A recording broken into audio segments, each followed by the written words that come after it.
Hoje, o Vabocast recebe uma voz que constrói pontes entre resultado e significado, entre negócio e consciência, entre o presente e o futuro. Não se trata de acumular poder, se trata de empoderar, de distribuir poder, de enxergar qual é o poder, identificar. Paula Racca é daquelas líderes que não apenas ocupam cargos, transformam sistemas, despertam pessoas e ampliam possibilidades. Não seremos perfeitos, somos humanos e colocar-nos nesse lugar da humanidade também nos aproxima. Há mais de 2 décadas, ela se dedica a desenvolver o potencial humano e a mostrar ao mundo que lucro e propósito não são opostos, mas aliados quando há coragem, visão e verdade. Eu descobri que não existe conforto na zona do crescimento. Mas também não existe crescimento na zona de conforto. Eu devo ser eu, mas se eu exagerar sendo eu, tendo a coragem de ser único, talvez eu me desconecte do time. Então eu deixo de ser eu para poder me encaixar. Como faz para achar esse meio termo? Autora do livro O Poder Transformador do ESG, CEO da Ânimo Educação, referência em inovação, gestão de pessoas e impacto positivo, Paula carrega uma convicção poderosa. Empresas podem prosperar enquanto cuidam das pessoas, da sociedade e do planeta. Não existe uma vida perfeita ou melhor vivida.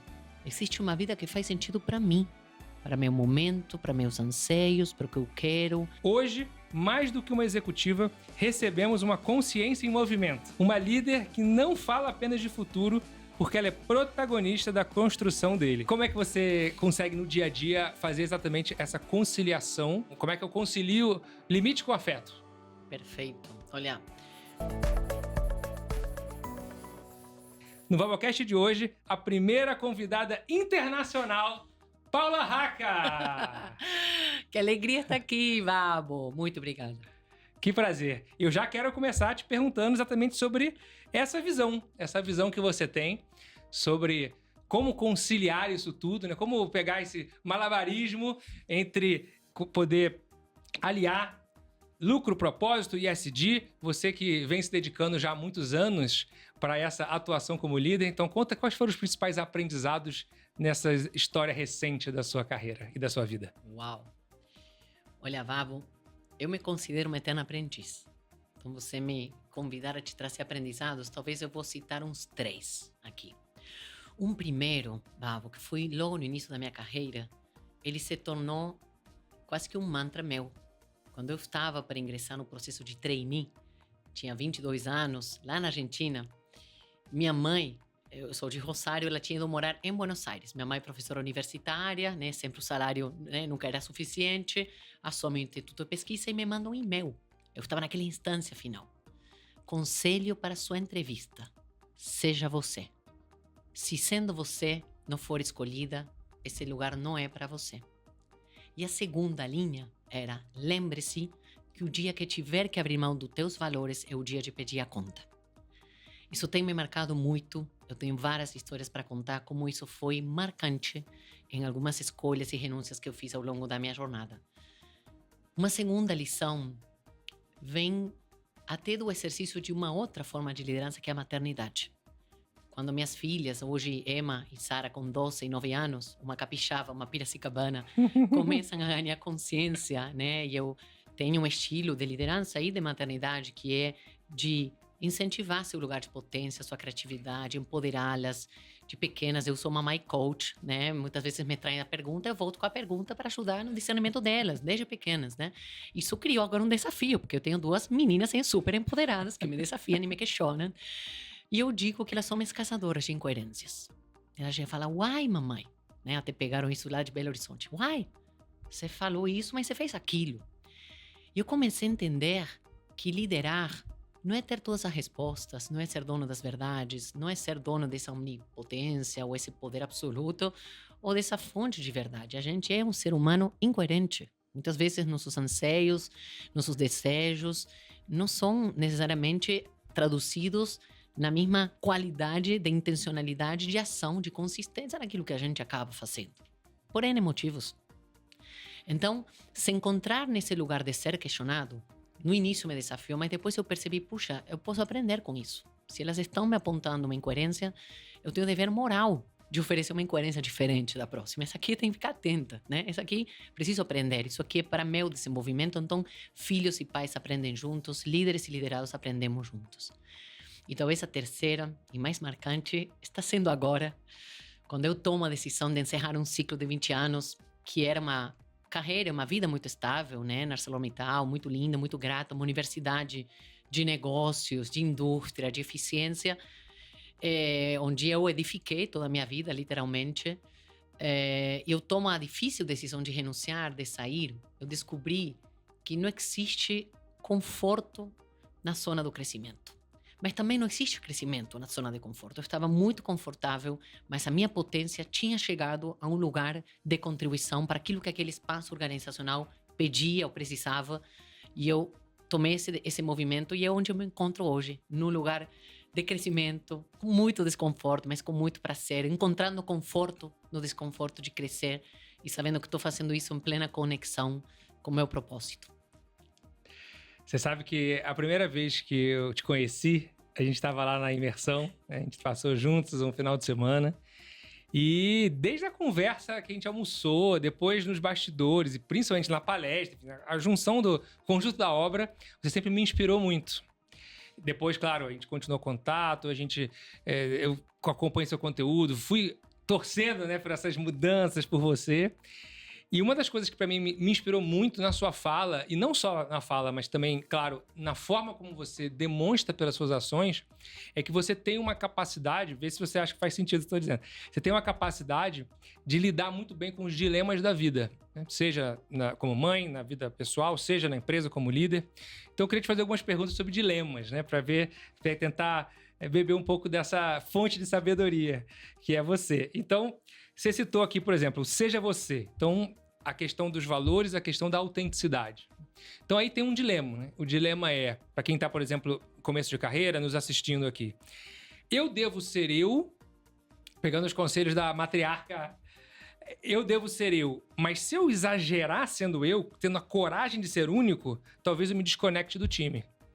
Ah, então tá bom, então eu quero ser muito parte desse time. Então eu deixo de ser eu para poder me encaixar. Como faz para achar esse meio termo? Lindo.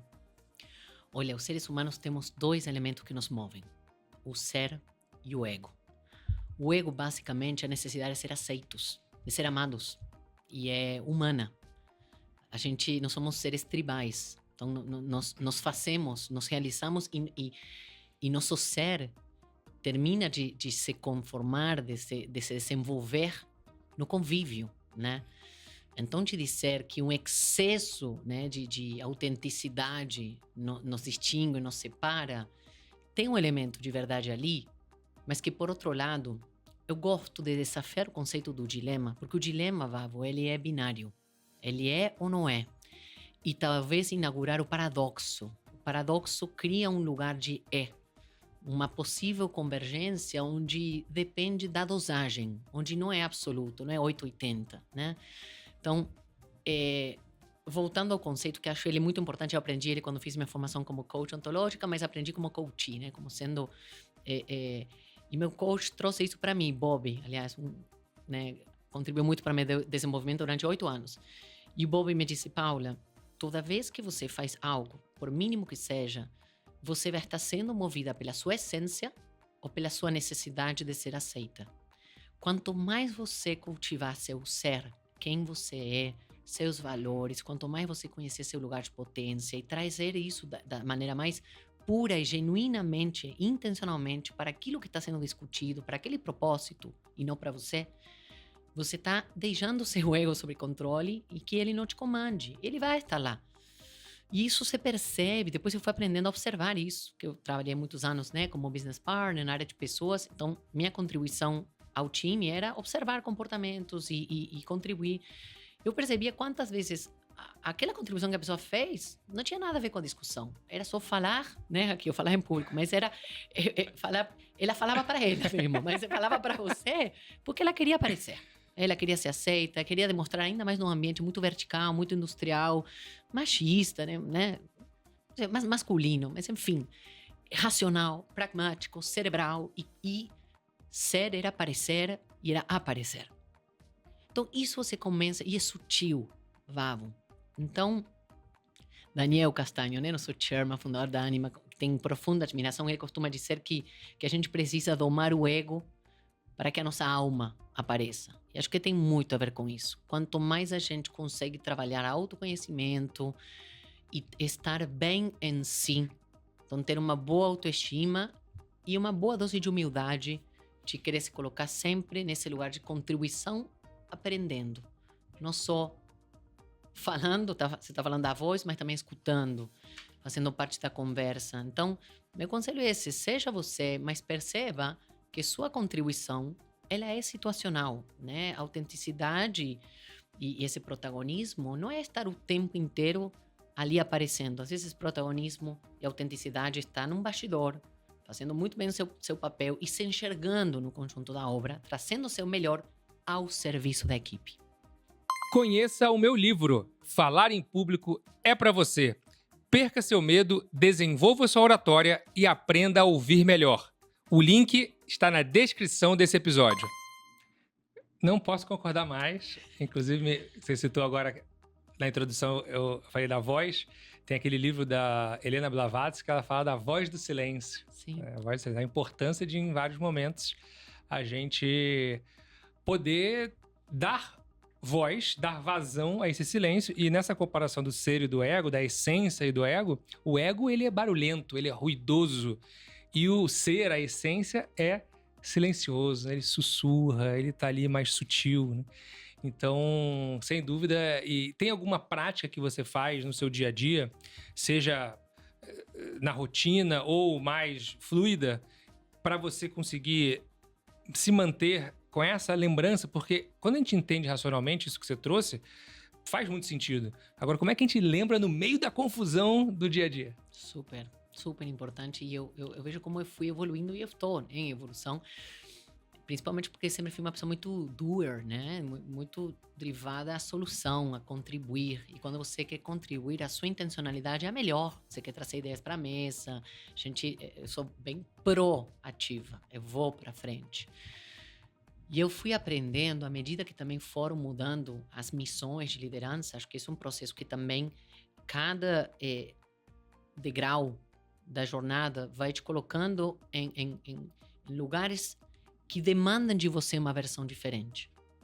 Acho que as pessoas entramos nas nossas carreiras nesse lugar de contribuidor individual. A palavra fala, é contribuir e tal. E o papel da liderança, você fala uma coisa muito bonita, cada vez mais é sutil. Cada vez mais passa pela escutatória. Por abrir espaço.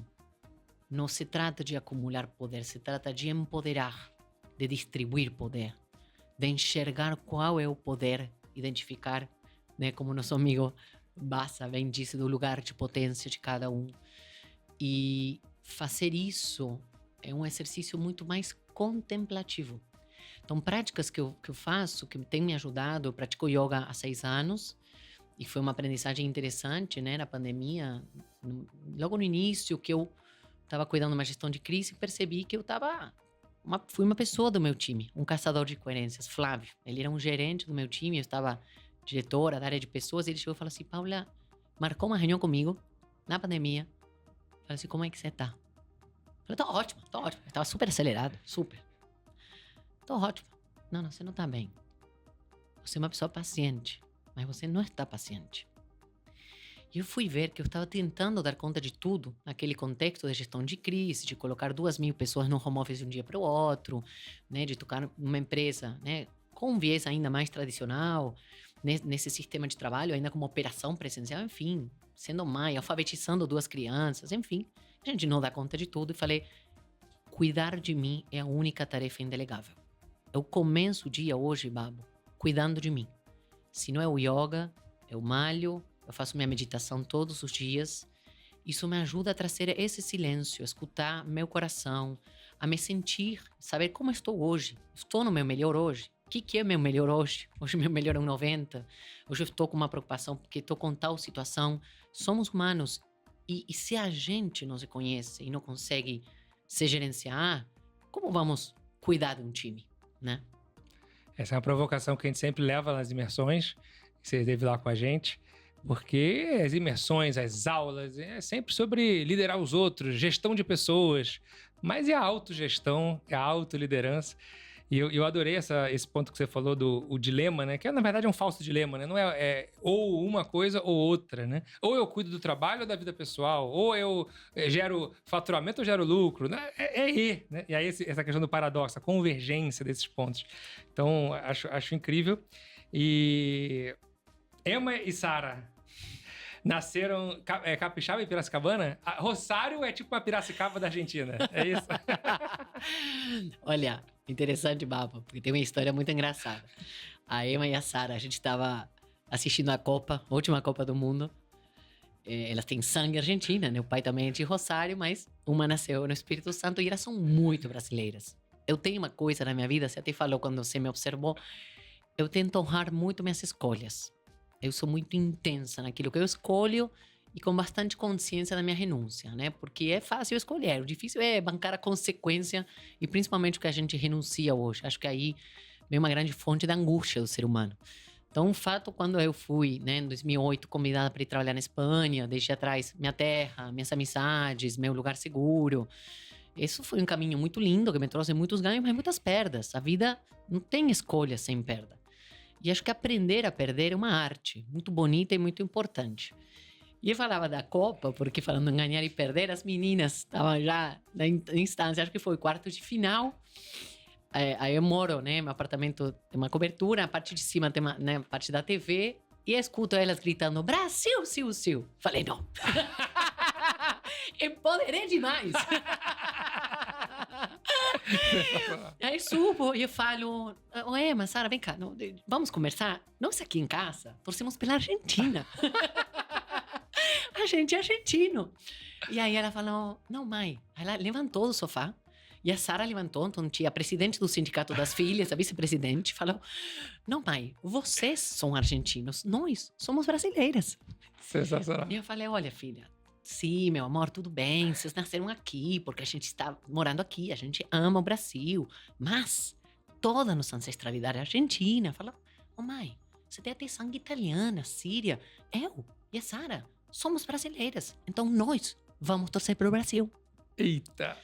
Falei, filha, então não, vamos. Eu tentava negociar, não tinha espaço nenhum. Eu falei, filha, então vamos fazer uma coisa, torce pelo Brasil e pela Argentina. Eu cheguei até cedendo, né?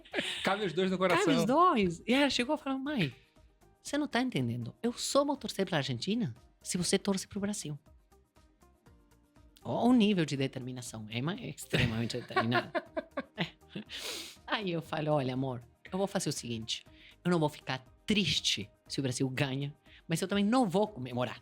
Eu vou ficar feliz por você, porque você é minha filha e é brasileira.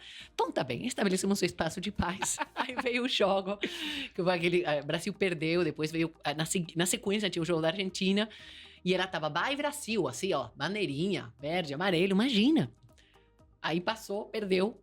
E aí veio o jogo da Argentina, tava, vamos Argentina! Como acabou ganhando a Copa? Agora elas acabaram escolhendo. Mas elas torcem pelo Atlético Mineiro, né? Por causa, né, da vida. Ela ia à escola com um coleguinha lá em BH. Era o filho do Hever, enfim, como um jogador de futebol.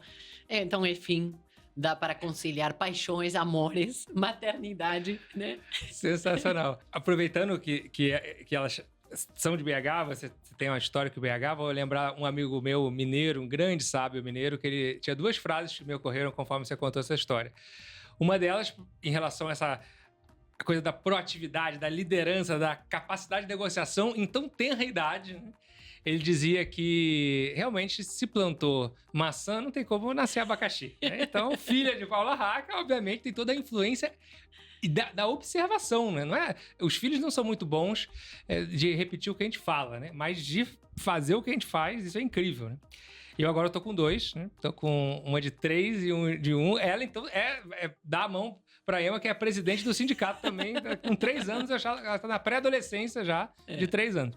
E a segunda frase que você pode falar pra ela, sobre essa questão da Argentina, do Brasil, a frase é o seguinte, ó.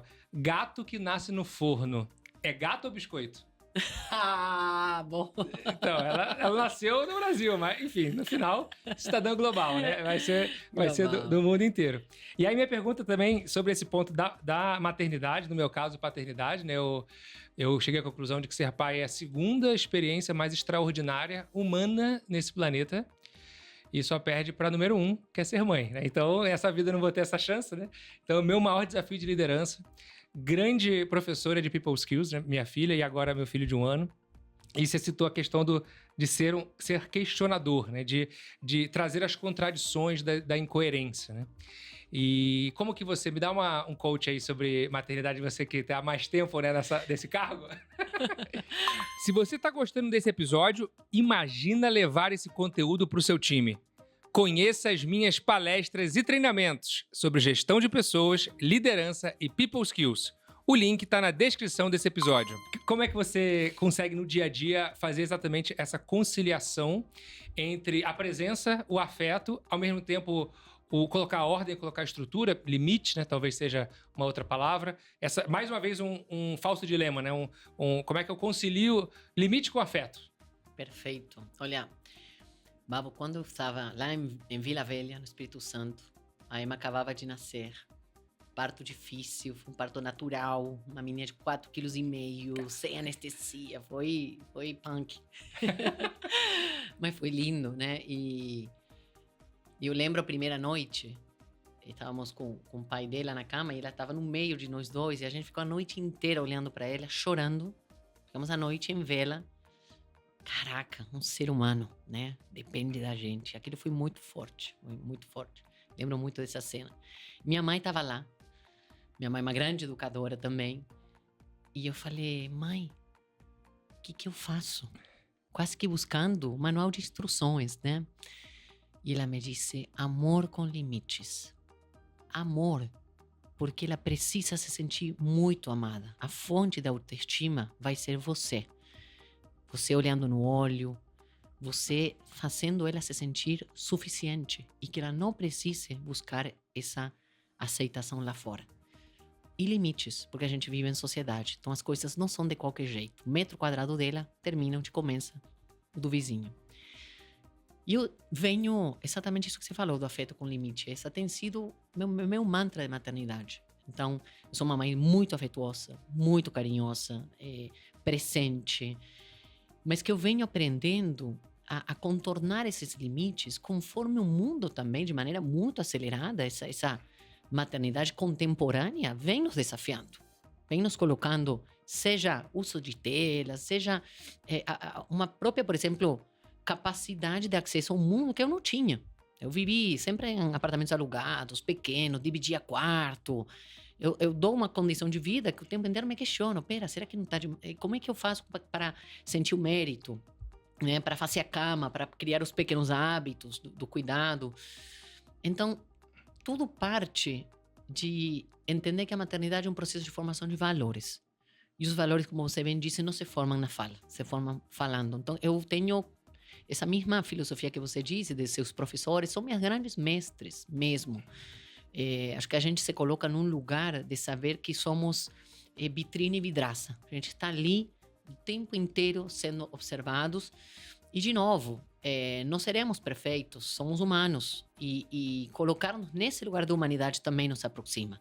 Acho que a maternidade vem evoluindo para um lugar que não é uma mãe super-herói, que também tem estudos que demonstram, né, que não é nem saudável para a criança estar, né, o tempo inteiro em cima da criança. Você tem que deixar o espaço, tem que deixar cair. Claro, você não vai querer que seu filho se machuque, mas precisa fazer seu próprio caminho, né? Não adianta sobreproteger. Então, nosso papel, para mim, como mães, né, pais, é dar base, dar autoestima, sustento, né, dar sustento emocional e ser colo de todas as emoções. Porque nós, sei você, mas no meu caso, a gente não podia chorar. Parecia que existia um conjunto de emoções que fossem como negativas e algumas positivas. E que os pais, tudo bem, já te coloca para que a resposta vá para esse lugar. Então, eu tento ser aberta nesse aspecto. Como é que você está? O que você aprendeu na escola? Não, como foi na escola? Bem. Ou seja, não. O que você aprendeu? Qual o desafio que você teve hoje? Que situação que você não foi, né, tão legal quanto você queria? A gente tenta explorar perguntas não óbvias, e acho que um pouco disso. A liderança é ampliar nosso repertório de fazer perguntas que ajudem a pessoa a pensar. E nossos filhos nos ajudam a pensar. Eles são muito bons nisso. Eles perguntam muitas vezes sobre o porquê. Eles tentam ir em questões que nós, humanos, muitas vezes complicamos. Para criança é muito simples. Então, eu te confesso, Bavo, que a minha maternidade tem sido um revisitar minha infância. Eu tenho me reconectado com épocas da minha vida. Eu tive uma infância muito difícil mesmo, onde minha mãe passou por uma grande doença, meus pais divorciaram, muita perda. E onde eu tinha na minha cabeça que eu não podia ser um problema para meus pais, sabe? Eu lembro muito disso. Eu vejo que as meninas que não têm uma condição, que tiveram uma situação, né? Eu me divorciei 2 anos atrás, mas a gente fez um processo com o pai delas muito pacífico, muito harmonioso, onde elas naturalmente iam sofrer, os filhos sofrem, mas elas entenderam o porquê, entenderam a nova realidade, se adaptaram com humor, com uma facilidade, onde o jeito que, inclusive, a gente até contou uma decisão tão difícil, né? Depois de 20 anos juntos, que tomamos essa decisão conjuntamente, o como nos contamos também foi importante. Então, o grau de diálogo que você estabelece, e nunca subestimar, nunca imaginar que a criança, por ser criança, não entende. Ela entende dentro da cabecinha dela, né, do que ela consegue, mas não subestimar. A criança tem um poder, porque ela tem uma conexão intuitiva muito maior que nós temos. A gente vai perdendo isso e nós vamos para um mundo muito mais racional, mais cerebral. A criança que tem quase que uma conexão divina, um canal assim, até os 7, 8 anos de vida dela, ela é pura intuição, ela é pura consciência num nível de pureza, até a própria inocência da criança fala muito disso. E depois começam a ser cognitivamente gerados os vieses, os preconceitos, como atalhos cerebrais, inclusive, né? Para se facilitar a própria interpretação do mundo, mas também para limitar, né? As crenças muitas vezes são limitantes. Então, a gente ficar atento a isso na gente, revisitar isso, saber que nossa maleabilidade, nosso cérebro, né, muda, que a gente também está aprendendo, porque a gente não é isso, não, você aprende até tal idade, pá. Não, nós somos, a neuroplastia nos ensina que a gente consegue, e como você bem disse, só mudamos a gente não muda o filho. A gente molda um pouco o filho pelo exemplo de quem estamos sendo. E só para fechar, acho que é muito bacana a gente ter isso sempre na manga, como se fosse uma pergunta, porque se em definitiva a gente só pode mudar a gente se revisitar e ter essas pausas ao longo do dia, talvez depois de uma reunião difícil, talvez como um balanço do dia, quem eu estou sendo nesse contexto, nessa situação. Eu já me vi uma mãe muito impaciente. Trabalhei muito isso. Eu sempre achei que eu era paciente. As minhas filhas me desafiaram muito a variável da paciência. Se eu era didática para ensinar, para explicar, a minha irmã, os para-casas, sei lá, eu tenho esse lado. Eu senti que com minhas filhas o desafio da paciência foi para outro patamar. Minhas reações. E esses convites a quase que eu ia fazer esse exercício do espelho e se enxergar e se ajustar, são pequenos calibres e ajustes que a gente faz toda a diferença. A gente vai se tornando um pouquinho melhor a cada dia para o outro. A gente é uma mãe melhor, mas principalmente para si, para a potência, para aquilo que a gente veio esse mundo. Porque a gente veio esse mundo para deixar ele melhor, e a gente só vai deixar ele melhor se a gente se torna alguém melhor. Essa minha missão como pai, esse olhar, eu acho muito, muito forte e muito bonito, o olhar de entender que não é apenas a minha responsabilidade educar meus filhos, mas nesse processo eu estou tendo a oportunidade de me educar e eles são esse veículo. Eles são esse veículo. Então, eu acho que um termo que eu aprendi, eu tenho tentado trabalhar junto com a Carol, minha esposa, você citou a coisa de não mudar, mas sim de moldar. Eu penso muito na questão de amparador de espaço. Eu estou ali para amparar um espaço para que ela e ele estejam na sua melhor versão e eles encontrem qual é a melhor versão deles. Né? É isso aí. Então eu vejo muito essa missão mesmo de vida, né? Que a gente veio para isso. E outro ponto que me ocorreu muito conforme você falou, a palavra equilíbrio, né? Porque é o amor com o limite, vitrine e vidraça, esse aspecto da gente conseguir aquilo que Aristóteles já nos dizia, 2.300 anos, né? Que a virtude está no caminho do meio, né? Como dentro do contínuo tem ali um caminho do meio que pode nos ajudar. E essa coisa de achar esse equilíbrio, que muitas vezes não é estático, né? É um equilíbrio dinâmico, porque para poder ter o crescimento, você vai precisar, uma hora, pode ser que caia um pratinho aqui, mas a gente corre, organiza, e esse honrar as escolhas, a consciência da renúncia, a intensidade com que você faz o que você faz, eu me identifico muito com isso. E aí o que me chamou muita atenção, eu queria comentar para te ouvir, que é a questão que você citou já 2 ou 3 vezes aqui, a questão do aprender a perder, né? E aí, no momento que você faz uma escolha, a renúncia, uma escolha, 857 renúncias, perdas, né? Muito mais fácil você priorizar algo do que despriorizar, né? Porque eu quero abraçar o mundo, eu quero ser um bom pai, um bom profissional, quero ser um bom professor, quero poder malhar, quero poder curtir, quero fazer tudo, né? Mas não dá, né? Tudo não terás, né? Então, uma coisa que eu aprendi também, queria te ouvir sobre isso, que a vida é sobre aprender a perder. Porque se tudo der certo, deu certo, seguir o fluxo natural, a gente vai perder. A gente vai perder o cabelo, no meu caso, vai perder o colágeno da pele, a gente vai perder nossos pais, nossos avós primeiro, para depois nossos pais. Então, se seguir o fluxo natural, porque pode ser que a gente vá antes. Então, aprender a esse desapego, a esse soltar, para abrir o espaço, eu preciso soltar as minhas convicções, as minhas crenças, o meu controle. Isso é algo que, infelizmente, eu não tive acesso na escola, né? A vida tive que aprender. Queria te ouvir sobre isso. Faz sentido? Muito, demais.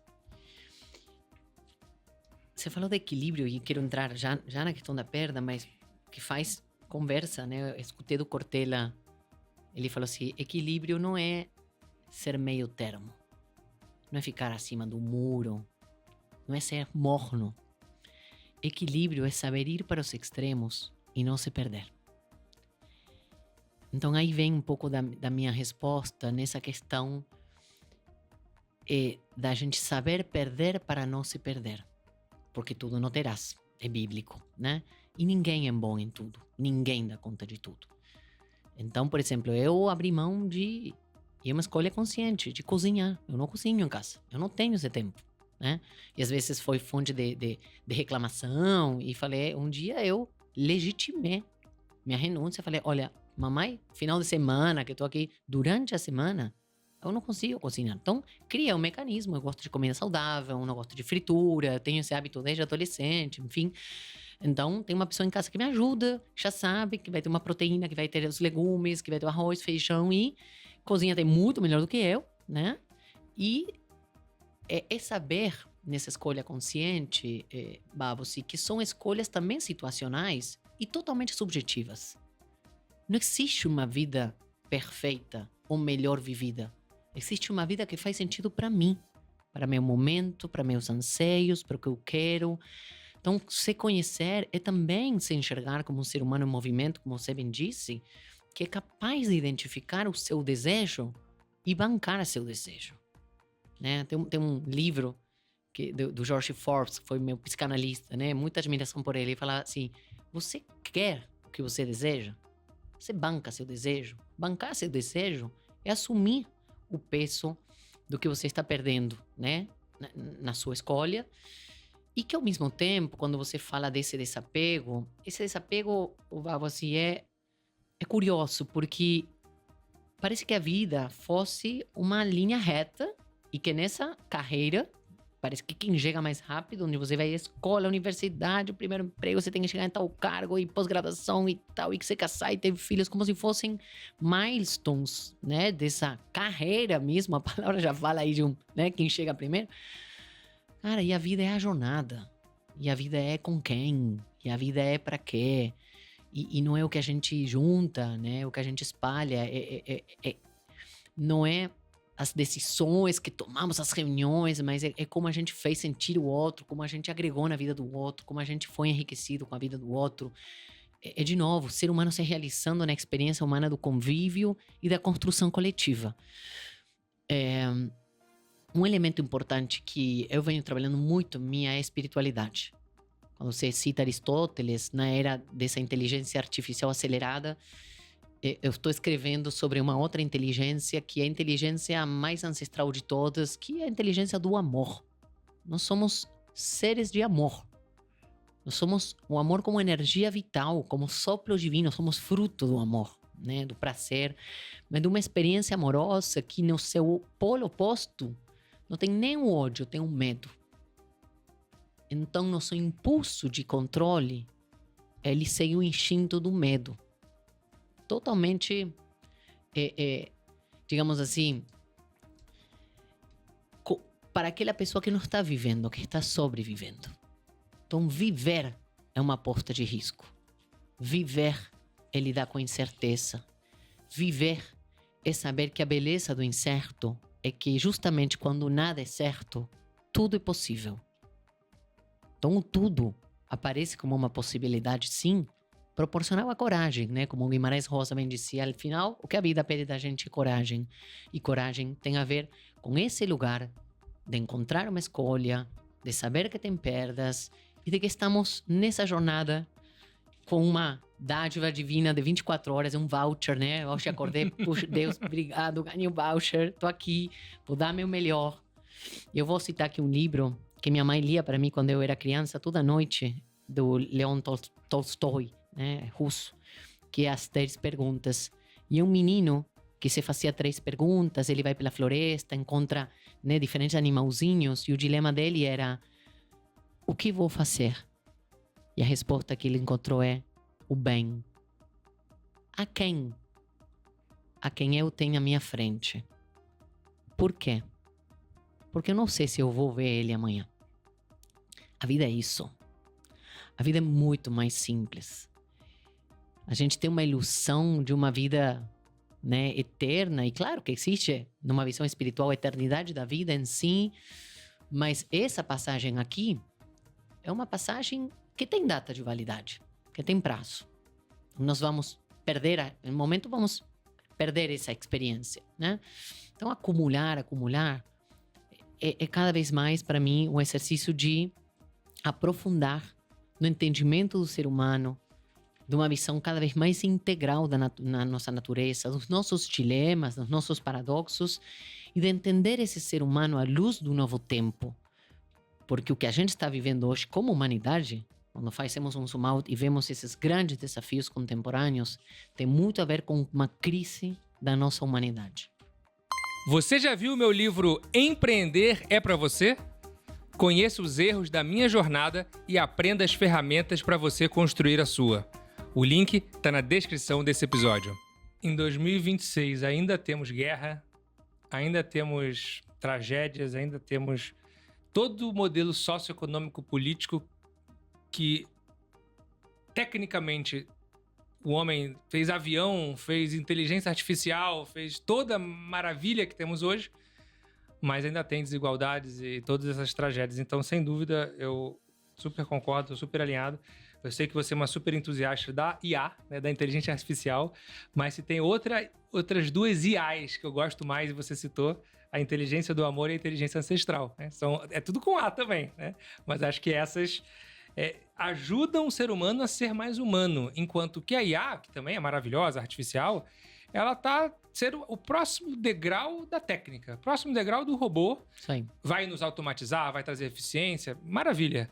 Mas e quando é que finalmente a gente vai conseguir olhar para dentro, né? Para dentro.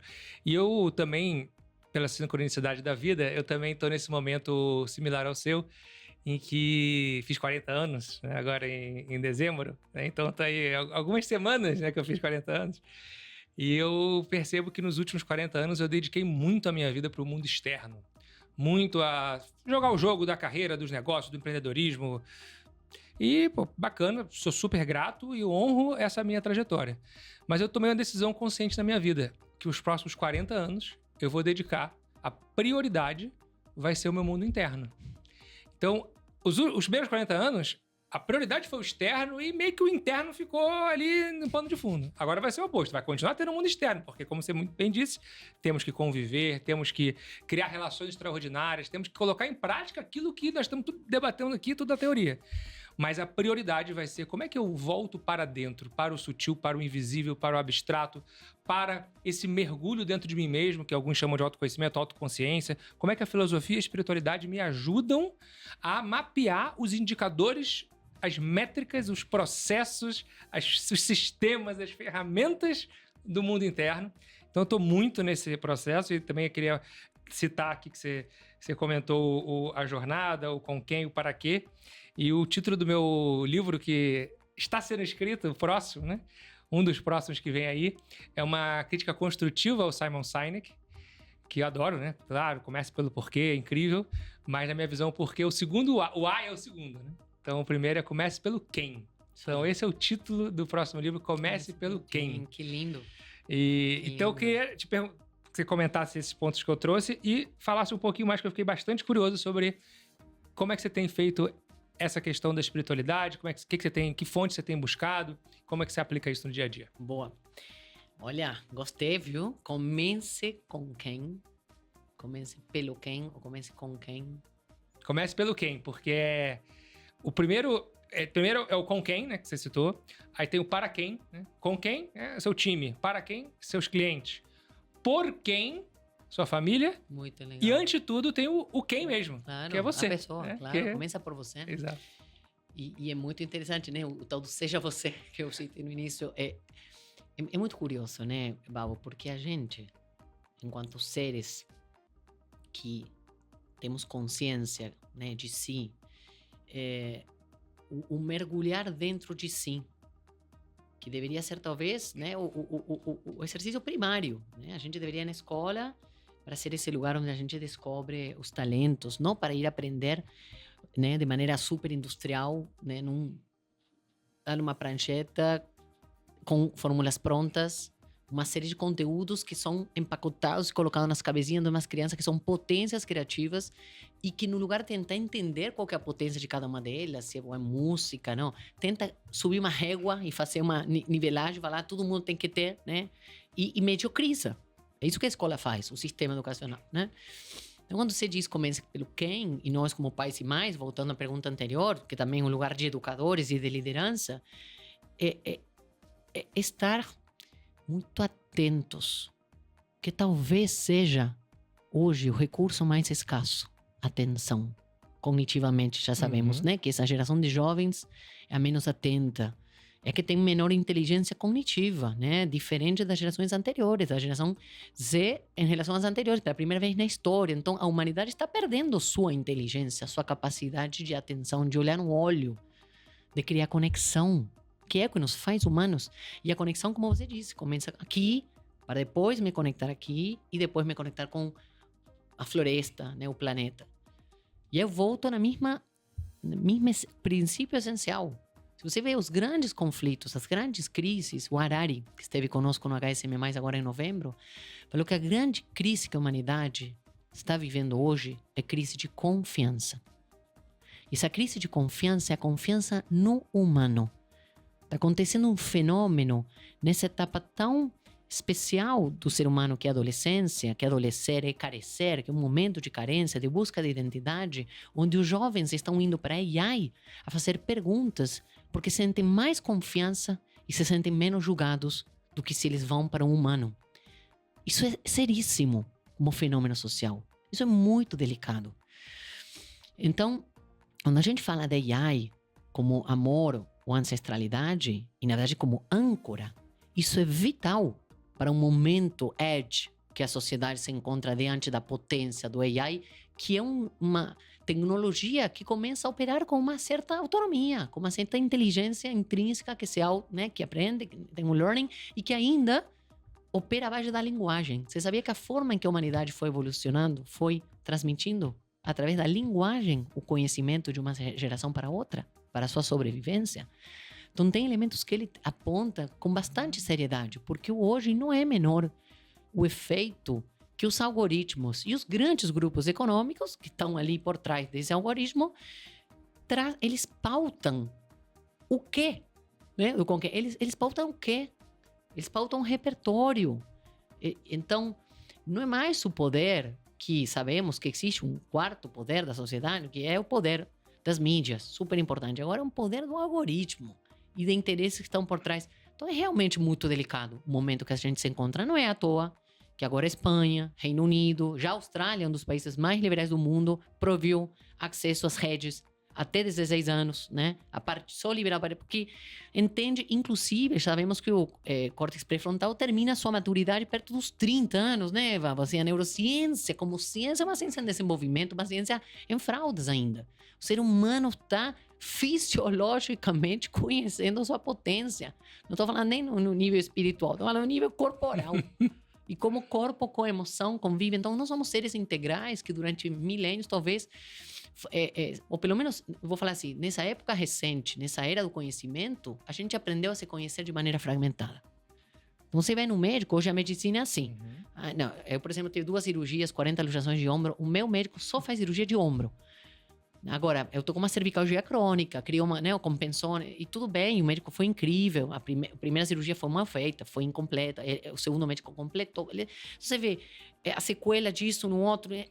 Como é que a gente começa a se enxergar cada vez mais como um ser holístico, integral, com essas dimensões corporal, mental, emocional, espiritual, energética, econômica? A gente não pode esquecer que economia nada mais é do que o mecanismo de satisfação das necessidades humanas, né? De geração de bens e serviços para atender necessidades. Então, quando você falava que estamos num momento da humanidade maior prosperidade e desigualdade, é incrível. Isso é concentração, de novo, de poder, né? De controle, pautado no medo. Não querer perder esse controle. Então, nós não encontramos, como time humanos, a gente precisa falar, fracassamos, gente. Nós não encontramos um modelo, né? Não é possível, a gente não encontrou um modelo onde conseguimos satisfazer as necessidades humanas com tudo que nós geramos como humanidade para prosperarmos. Nós somos a única espécie, nem os animais, nem o mundo vegetal, nem o mundo mineral, nem o mundo dos insectos tem, por exemplo, um fenômeno que está acontecendo muito agora, e como mulher naturalmente, que é os machos exterminando as fêmeas, matando as fêmeas. Isso não acontece dentro de outras espécies. Isso acontece na espécie humana. E tem muito a ver com medo, né? Com um lugar que a mulher começa a ocupar de decisão, de empoderamento da própria vida, das suas escolhas, que vem como empoderamento econômico. Por isso que o econômico precisa estar nessa equação. Porque não estamos falando de uma questão apenas filosófica. Estamos falando em objetivos humanos, necessidades humanas e recursos para satisfazer essas necessidades. Pragmaticamente é isso, né? Então, como a gente, através dos diferentes sistemas sociais, o primeiro sistema, né? A família, a escola, as empresas, as organizações, né? Público, privado, o governo, encontramos melhores mecanismos para coordenar os esforços humanos, os anseios humanos, para satisfazer nossos objetivos e para, em definitiva, como você bem disse, cultivar esse mundo melhor, interior, melhor nosso mundo interior, porque eu agora nesse mundo da educação que eu estou, eu digo, não tem como formar bons profissionais se não são boas pessoas.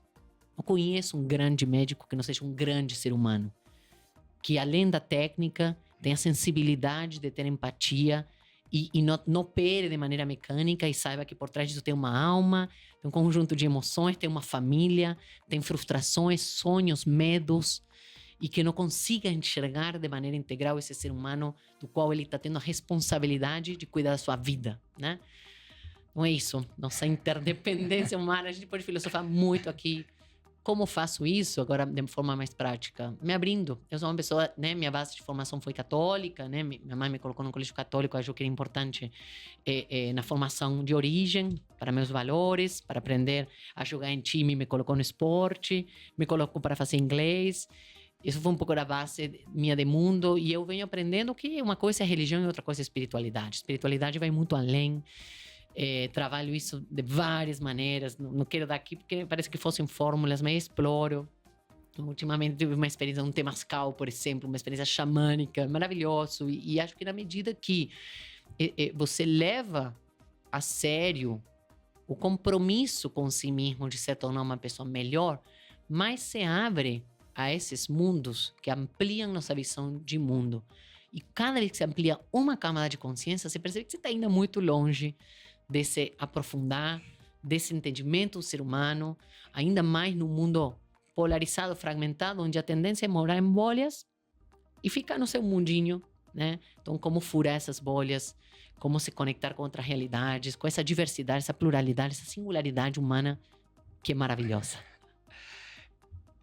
É incrível porque eu tenho essa premissa de que é necessário que os indivíduos sejam melhores para o meio, para então o meio poder ser melhor para os indivíduos. Porque se eu estiver esperando, o meio vai estar nas melhores condições e aí eu vou melhorar, eu não acredito muito nisso. Eu sou advogado do tema da autorresponsabilidade radical e do protagonismo radical. Tem que partir de mim o interesse de me melhorar, de me mudar, de olhar para dentro, para então eu poder ser um pai melhor, um professor melhor, um profissional melhor, um cidadão melhor, para poder então sonharmos numa sociedade melhor. O Vavo, eu digo isso de forma muito direta. Começa comigo, continua conosco. Muito bom, muito bom. Você já sabe, estou anotando que já tem umas 10 páginas que eu já anotei aqui, mas eu gosto de anotar, porque a gente perdeu também essa coisa de anotar, né? Anotar, tem que digitar e escrever. Não, eu tô anotando aqui. Eu sou de papelzinho, eu sou de livro, eu rascunho. Quando eu leio, meus livros estão rabiscados. Eu acho que isso até faz parte, inclusive, isso está comprovado, que a gente, parte da pedagogika cognitiva vem disso, do não escrever. O escrever ajuda a gravar, a memorizar, a internalizar conceitos, né? É do interesse dos donos do algoritmo que a nova geração não se desenvolva cognitivamente, porque aí facilita o controle, né? Começa comigo, continua conosco, na mesma linha de que o autoconhecimento tem início, meio e meio. E não tem fim. Adorei. Boa. E a minha letra você citou o médico, né? A minha letra é meio de hieróglifos, né? Hieróglifos egípcios. Mas a coisa do médico que você citou, tem um grande amigo meu que ele tem a frase também que ele diz que hoje em dia a medicina está muito pasteurizada, está muito focada também nesses grandes donos do poder, querendo só criar um monte de remédio e no final e não trata a causa, não trata o paciente, não cria um estilo de vida melhor, né? Então ele fala que muitas vezes o médico que ele prescreve sem ouvir, ele está na pressa, né? Então você precisa ouvir para prescrever. E isso é medicina, né? Isso é o processo de cuidar. Outro comentário que você citou o amor sendo o oposto do amor não é o ódio, o oposto do amor é o medo, né? Isso também tem tudo a ver, porque o ódio, na realidade, está no mesmo contínuo do amor, né? Porque se você está no extremo do ódio e você dá um passo, você está indo em direção ao amor. Só que o medo não, o medo está em outro contexto, né? E aí o medo gera exatamente todo o alimento do ego, né? Porque o ego, ele está ali para te proteger, teoricamente ele não quer o seu mal, né? Mas ele, ao te proteger, ele está tirando, sujando aquilo que seria a sua essência, né? Então, concordo também com você a questão de que muita confusão entre religião e espiritualidade, entre dogmatismo e a busca pela essência, né? A busca pela conexão. A religião muitas vezes é a doutrina, né? E talvez tenha sido um mecanismo que a sociedade encontrou para colocar limites, né, de convivência. A religião serve, né, os 10 mandamentos. Bom, não, você coloca limites, né? Tipo, umas regras de jogo. E quando você fala, né, achei muito interessante essa conexão que você acabou de fazer do amor-ódio. Uma vez eu vi uma escala que achei muito interessante. Principalmente quando a gente olha para essas questões de diversidades, que também criam muita polarização, né? Mas entender um sujeito como legítimo outro, né, com toda a sua característica, é um exercício que sai, né? O amor é a sua melhor expressão, é a valorização das diferenças. Uma escala anterior, você tem um lugar de respeito. Você pode não amar, mas você pode respeitar. Aliás, você não tem amor sem respeito. Respeito é condição, é premissa para, acima do respeito, construir amor. Anterior ao respeito, você tem a indiferença. Fala assim, não é comigo. E depois você tem o ódio, né? Mas que ele responde a esse medo, onde você vê essas intolerâncias ou essas violências ou essa necessidade de domínio, porque aquilo que é diferente me ameaça, me gera um medo, e o medo ativa 3 instintos primitivos em nós, que é agressão, né? A fuga ou a parálise. Antigamente, no meio de uma savana, se aparecia um leão, ser humano, né? O Homo sapiens da época, ele ficava quieto, fugia ou atacava. Isso ainda como mecanismo primário opera muito em nós, muito. Quando você fala dessas guerras, a violência, é inacreditável que nós como humanidade estejamos nesse lugar. E uma das minhas líderes germânicas, uma abuelita, ela é maravilhosa, né? A Guarani, manda um beijo para ela. Ela me disse, outro dia, a gente está vivendo um momento de uma profunda mudança de paradigma universal. A gente precisa trazer elementos, inclusive na própria medicina, de uma cosmovisão, de um entendimento universal da nossa humanidade que nos ajude a ampliar o olhar, até porque o ser humano é tão complexo que a gente não consegue desde uma lente só. Por isso que nenhuma religião dá conta, e é possível, né? Explicar o ser humano apenas desde um dogma. Ele é limitado, ele não consegue capturar nossa pluralidade. E essas ampliações de mundo, quando você traz todas elas têm muita convergência. Esse Tamascal, por exemplo, que eu fiz, que é um rito que é feito há 30 mil anos. Todos os povos originários faziam e eles não se conheciam. Então tem elementos da nossa bagagem ancestral que a gente deveria, como pessoas, falar, puxa, vamos ter um pouquinho de humildade, vamos aprender com o que eles vieram antes de nós. O que eles faziam de bem, que dava certo, que se coordenavam melhor. O que já deu certo na humanidade que talvez a gente deveria começar a resgatar. Ficou lá no porão e a gente tem que começar a fazer. O que nós precisamos parar de fazer? Porque tem coisas que eu digo assim, um dia a gente vai estar olhando para trás e falar, puxa, que vergonha, olha o que nós fazíamos. Eu lembro quando entrei na sala comital, a pessoa fumava na minha testa aqui na sala. Hoje é inadmissível. Nem no avião. No avião, no consultório médico, na universidade, fumavam. Hoje é inadmissível. E assim, outros absurdos. Então, de que coisas que a gente vai se envergonhar como geração, que hoje estão ali acontecendo na nossa frente e a gente não está tendo consciência, não está tendo capacidade, lente de enxergar e parar de tolerar e mudar, né? Então, o processo de mudança se dá com 4 estágios. A gente tem um entendimento, ganha consciência, compromisso e ação. Uma vez que a gente tem conhecimento, a gente é corresponsável para mudar essa realidade. Pois é, uma vez que você vê, não tem como desver. Né? Isso aí. E olha a sincronicidade. Eu faço parte de um grupo e esse grupo, nesse último final de semana, eu não pude ir. Tive um compromisso. Mas eles fizeram um Temascal. Ah, é lindíssimo. Eu estaria lá, eu não pude ir. Então vá. Eu vou fazer meu segundo. E olha que curioso. Muito bom. 30 mil anos, né? Isso e aí o pessoal chama isso de medicina alternativa. É isso aí. A alternativa foi criada agora, nos últimos 50... O mainstream é 50 mainstream anos. 50 anos. 30 mil anos é alternativa. Exatamente. Então, a gente precisa repensar muito, muito nossa lógica. Muito. Falamos um pouquinho de medicina, mas eu quero entrar no tema educação. Educação. E você citou a questão da educação fragmentada, né? Então, você citou no exemplo da medicina, do ombro, a cervical. E na educação ainda temos um paradigma de matemática, física, química e aquilo bem espaçado. Então, antes de entrar e mergulhar nesse tema que eu sou fã, se deixar a gente vai até meia-noite aqui, hein? Tem uma pergunta para fazer a ponte para esse que você citou. E eu queria te perguntar sobre adaptabilidade, né? Você comentou já um pouco aqui. Queria ver essa sua visão, porque você era uma altíssima executiva da indústria de aço, né? E também comentou o encerramento de um ciclo de 20 anos, né, na sua vida pessoal. E isso tudo tem alguns poucos anos, né? 2 anos que você está nessa nova fase.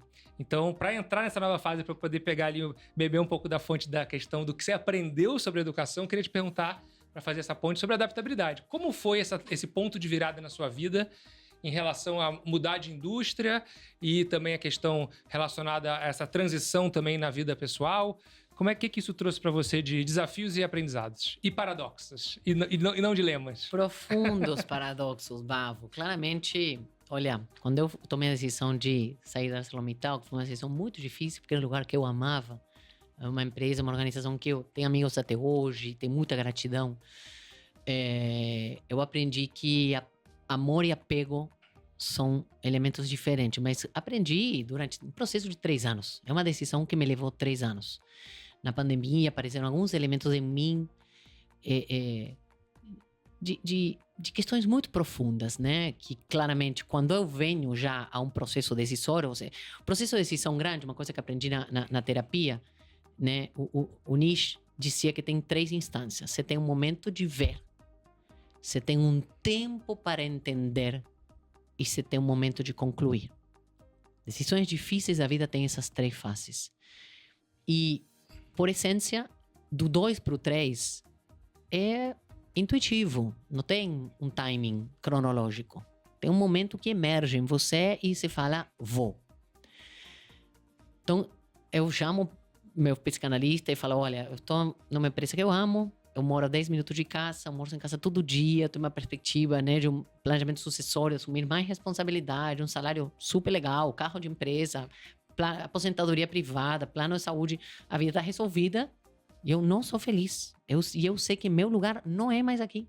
Eu estou louca. Eu perguntei para ele, falei, Jorge, estou louca, me ajuda. Será que eu não estou valorizando o que eu tenho? É tal da crise dos 40, pirei, que foi, né? E muito curioso, Bavo, porque eu também, né, como atleta, quase que enxergo a vida nesses dois tempos, né? Primeiro tempo joguei, segundo tempo da minha vida, o que eu vou devolver? Porque embora eu não tive heranças econômicas, eu tive uma grande herança que foi a educação. Que foi principalmente uma mãe professora impulsionando e um pai também super dedicados, empreendedores, que me ensinaram a capacidade deles de perder com dignidade. Eles iam perdendo, a Argentina sempre viveu em crise. Meu pai comerciante, minha mãe professora, então perdia apartamento, perdia isso. Depois eles também passaram por um processo de divórcio. E depois eu vou entrar nessa questão pessoal, porque isso me marcou muito, ao ponto que eu não conseguia, não admitia eu me divorciar, comigo mesma, quase que como promessa de infância. Mas ainda no âmbito profissional, era muito difícil para mim desembarcar de um projeto onde tinha um monte de pessoas com expectativas em relação a mim. Então eu cheguei no divã com um dilema que era, eu vou desapontar muita gente. Eu vou desapontar o Jefferson, que foi um grande líder, um grande mentor, com quem aprendi, me deu muitas oportunidades, que ele tinha uma aposta em mim, mas que foi ele mesmo que me provocou e falou assim, conta contigo, claro, Jefferson, conta, mas você vai ser feliz? Ele me fez um dia essa pergunta e aquilo mexeu profundamente comigo, porque não era para ser respondida no automático, era uma resposta para intimamente fazer silêncio e encontrar nas devidas camadas por onde passaria, né, uma Paula que se enxergasse nesse lugar de atuação que talvez não era o lugar de potência dela, não era, né, para aquela organização, uma liderança que pelo modelo organizacional, pela cultura, por uma série de fatores, tem outro perfil de liderança que não é a minha potência. Então, aceitar isso foi difícil e aí eu ressignifiquei. Descobri que desapontar também é apontar novos caminhos. Uhum. E esse novo caminho que eu apontei, que foi muito difícil, eu lembro até hoje, quando eu escrevi a carta de renúncia, né, de punho, porque é protocolo do RH, e dentro da coerência, eu sempre falei, não, se a pessoa pedir a conta, pede a conta. Não vai ser enviar demora, né? Eu fiz isso, eu pedi a conta, né, e tal. Cara, foi duríssimo. Eu lembro quando eu dei a notícia em casa, as meninas, né, pai também trabalhando lá, a mãe, a vida inteira, falavam mais de aço que de Barbie. Eu falava, como, mamãe? Você vai sair da ArcelorMittal? Mas você ama. E aí começaram a falar o nome das pessoas que trabalhavam comigo. E o Rodrigo, e o André, e a Carla. Então foi dificilíssimo, né? Aliás, eu acho que merece um livro, A Coragem de Pedir a Conta, né? Merece mesmo. Muito difícil. Muito difícil. Isso, né? Não vou explorar. Mas, de novo, eu acho que também quando você mostra para o universo que você está disposto a perder em prol de algo maior, e eu genuinamente me coloquei nesse lugar, falei, Deus, né, espírito, grande espírito, universo, traz para mim, me leva onde está a minha potência. Eu tenho essa convicção. Nós temos o dever moral de cultivar nossos dons e talentos. E, de novo, encontrar esse seu lugar de potência é uma responsabilidade. A gente vem esse mundo no time humanos e você vai jogar de como? Você vai jogar de médico, você vai jogar de enfermeiro, você vai ser mãe, né? Você vai ser... E essas missões são quase que chamados, são encomendas se você se abre a isso, né? Então, também, dentro dessa mesma história, eu tive muita paciência, aí sim, porque é muito difícil quando você sai do ambiente onde você tem um sobrenome, né? ArcelorMittal era um sobrenome, mas acho que eu já tinha meu nome, já estava com meu livro escrito e aceitar perder salário fixo todos os meses e comecei a viajar. Eu acabei fazendo 55 palestras nesse primeiro ano, faturei mais do que eu ganhava como executiva. Conheci o Brasil inteiro, universidades que depois, né? Puxa, universidades da vida, né? Eu tô falando das acadêmicas.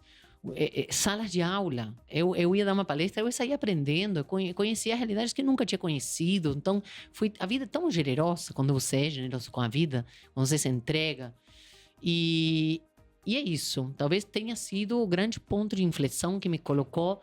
Minha mãe brinca e fala assim: acho que você precisou esse empurrãozinho, Deus te tirou de uma realidade e colocou noutra, que é tua praia. Né? E eu estou hoje num universo, na Ânima, na educação, que parece que fosse. Que eu estivesse me preparando a vida inteira para estar nesse lugar.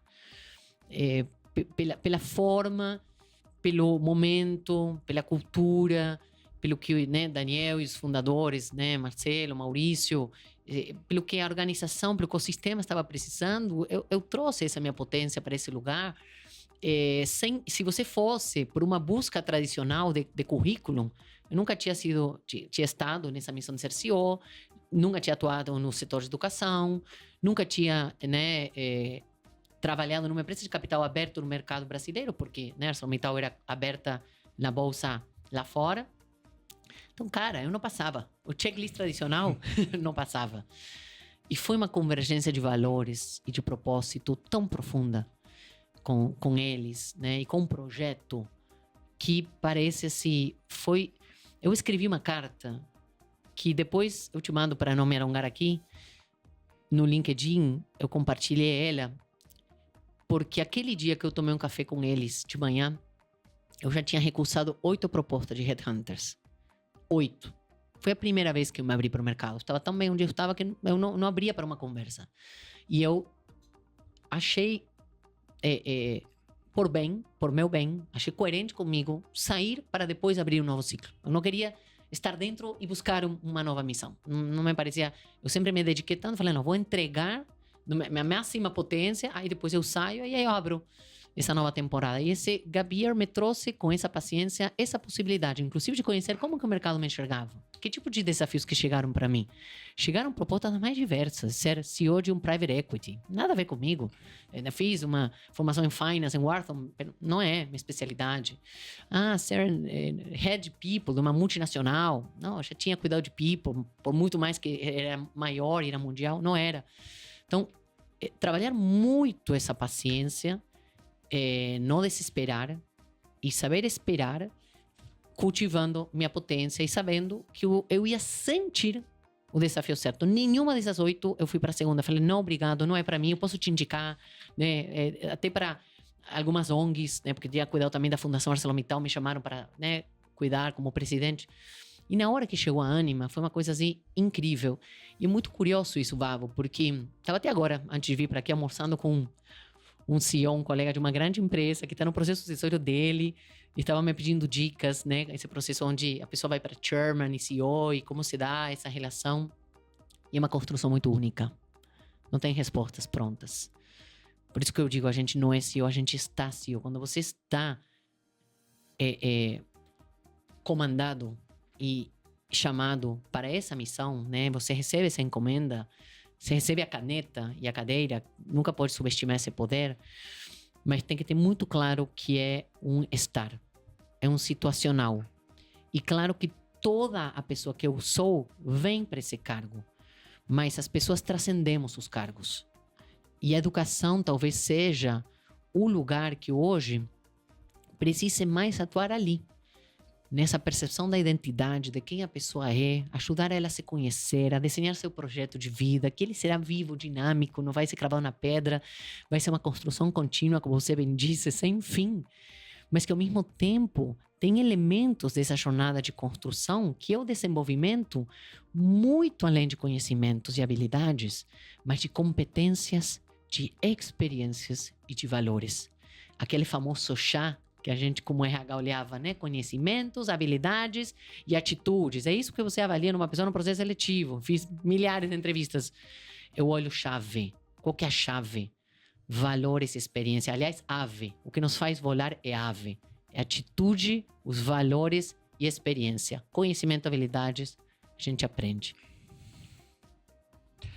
Muitas camadas aqui para eu comentar, mas sentir que foi o desafio certo. Eu quero comentar, mas só um parênteses sobre isso. Teve alguma situação que você lembra que representou, manifestou, tangibilizou o sentir? Ou foi o conjunto da obra? Foi o primeiro café da manhã com Daniel e com Marcelo, de 48 minutos, eu senti que era com eles. Para mim, a pergunta mais importante, exatamente como o teu livro vai nos ensinar, antes do porquê, e claro que num grau de importância, né? Não é com quem para qualquer coisa, né? Mas com quem vinha antes. E eu vi neles, falei, é com eles que eu quero construir. Eu acredito neles, eu vi verdade, eu senti verdade. O que eu escrevi essa noite, que está lá no meu post do LinkedIn, eu vou te mandar, para não me alongar aqui, mas eu tenho ele e eu li ele o dia que eu fui anunciada. Tá na descrição do episódio, pode pegar lá. Pega ali. Porque eu tenho esse hábito, né, do meu diário íntimo. Toda a minha adolescência, dos 10 aos 18 anos, eu escrevia todos os dias como eu me sentia, como tinha sido o meu dia. E aquele dia eu escrevi para mim, né? Por que aquele dia queria ser guardado na minha memória? Eu senti que ia ser. E o processo teve suas instâncias, eu não fiquei atrás de uma resposta, não fiquei ligando. Fui acompanhando com calma, com tempo, respeitando o tempo da organização, os ritos, e sabendo que se era para ser, seria. E quando você traz essa confiança, a confiança vem da tua própria potência, nos teus princípios, no teu propósito, e do que aquilo que é para ser no devido tempo e espaço será. Você deixa as coisas fluir. E entrar no flow talvez seja um dos exercícios mais sofisticados e mais desafiadores, né? E que, de novo, tem a ver com aquilo que você falou antes, de soltar, de desapegar, de não querer controlar, de não querer ser dono do destino, mas de querer curtir a jornada, ou como diz o poeta George Drexler, né? Amar a trama mais do que o desenlace. Muito bom, muito bom. Eu te perguntei sobre essa questão do sentir, porque dentro dessa minha, como eu comentei, essa minha próxima fase, meu segundo tempo da minha vida, eu comecei a mudar a minha linguagem quando eu dizia assim, pensei em te mandar esta mensagem. O que você pensa sobre isso? Você gostaria de seguir adiante nesse projeto? E eu mudei pelo sentir. Então, o que você sente disso que eu te falei? Sentir e te enviar esta mensagem. Isso aí. Então, sair do racional e pro coração. Você sabia, Babo, que uma vez eu aprendi isso com a Sara. A Sara, quando tinha 5 anos, ela tinha medo de escuridão e ela dormia com uma ursinha dela chamada Lara. Aí eu tenho esse hábito, né? Quando eu estou viajando a trabalho, dormo as meninas, né? E é dormir. Ela tem 12 e 9 anos, ela fala, dorme, tipo neném. Esse dormir é um rito, é oração, é contar sobre o dia, é muito gostoso. É um momento, parece que a gente abre um espaço terapêutico, é muito, muito bonito. A Sara me faz umas perguntas filosóficas, é impressionante. E aquela noite, ela tinha 5 anos, falou assim, mãe, eu não preciso mais ter medo da escuridão. Falei, é mesmo? É, mãe, a Lara me ensinou. Falei, que bom. Falou, mãe, você sabia que a Lara é o Auel? É mesmo, filha? Como assim? Falei, pois é, mamãe. Tudo que eu penso, antes eu sinto no meu coração. E a criança tem isso. Tem essa pureza do sentir, antes do pensar. Está comprovado hoje, fisiologicamente, que antes de chegar no cérebro, o estímulo neurológico, ele surge aqui. Energético, surge aqui. E esse ativar o sentir, que o Daniel brinca comigo, ele fala, Paulo, é uma das coisas que a gente mais, que eu mais gosto, que a gente mais se conectou e que mais confio em você, é no teu discernimento do coração. Então a gente tem uma prática na Anima, um check-in, faço toda segunda-feira nos comitê executivo, que começa assim, né? E hoje o time ainda é, né, predominantemente masculino, que tende a ir para um lugar, não é homem ou mulher, mas que tem mais elementos masculinos e mais, né, tende a ser mais racional, que assim, como estou chegando, como estou me sentindo. O check-in dessa semana a gente fez numa das nossas instituições, fica em Vespasiano, estávamos ao vivo, durou 1h30, responder 10 pessoas como estou me sentindo. E foi muito interessante porque é um sentir conectado com aquilo que a gente está fazendo. Olha, estou sentindo que a gente está sendo incoerente aqui. Eu estou sentindo uma angústia aqui. Imagina um time nesse grau. O nível de abertura, de profundidade, de dilemas, da qualidade das decisões que a gente toma é muito maior, é muito menos no piloto automático e num grau de consciência que é exatamente o educar a alma. A gente, como ecossistema de educação na Anima, falamos que existe uma distinção que eu trouxe essa reflexão do Quino, né? autor da Mafalda, ele dizia: ensinar é fácil, tem a ver com saber. Educar é difícil, tem a ver com ser. Então nós precisamos ser educadores. Parar com discurso, palestra. Parece que a gente colocou durante séculos um professor num pedestal como dono da verdade, como dono fonte universal do conhecimento. O conhecimento não é mais monopólio do professor. O respeito e a autoridade também não são mais. Foi se perdendo, infelizmente, esse lugar lindo, né, de ser uma autoridade a ser respeitada, e também o monopólio da atenção. Então, pensa o desafio contemporâneo do que é ser professor, do que é ser educador. Gigante, de educar almas, de ancorar valores, de criar... Você falava da matemática, você fez essa pergunta: por que a gente aprende matemática? Fala, não, mas depois quando vai fazer conta no supermercado, não é para fazer conta, é para estimular o raciocínio lógico. Uma das qualidades humanas mais necessárias na era do AI é o pensamento reflexivo, o pensamento crítico. A AI não ganha potência se a gente não sabe fazer as perguntas, se a gente não coloca capacidade de reflexão e pensamento crítico acima daquilo que o AI nos traz. E não cria um espaço, ao mesmo tempo, de que esse pensamento crítico sirva para um diálogo construtivo e não para um mundo cada vez mais polarizado, onde parece que tem dois grupos de pessoas. Outro dia eu estava lendo um estudo que identificava um fenômeno que está acontecendo. A polarização cria um mecanismo que todos aqueles que pensam diferente de mim, eu odeio. E quem pensa igual, eu amo.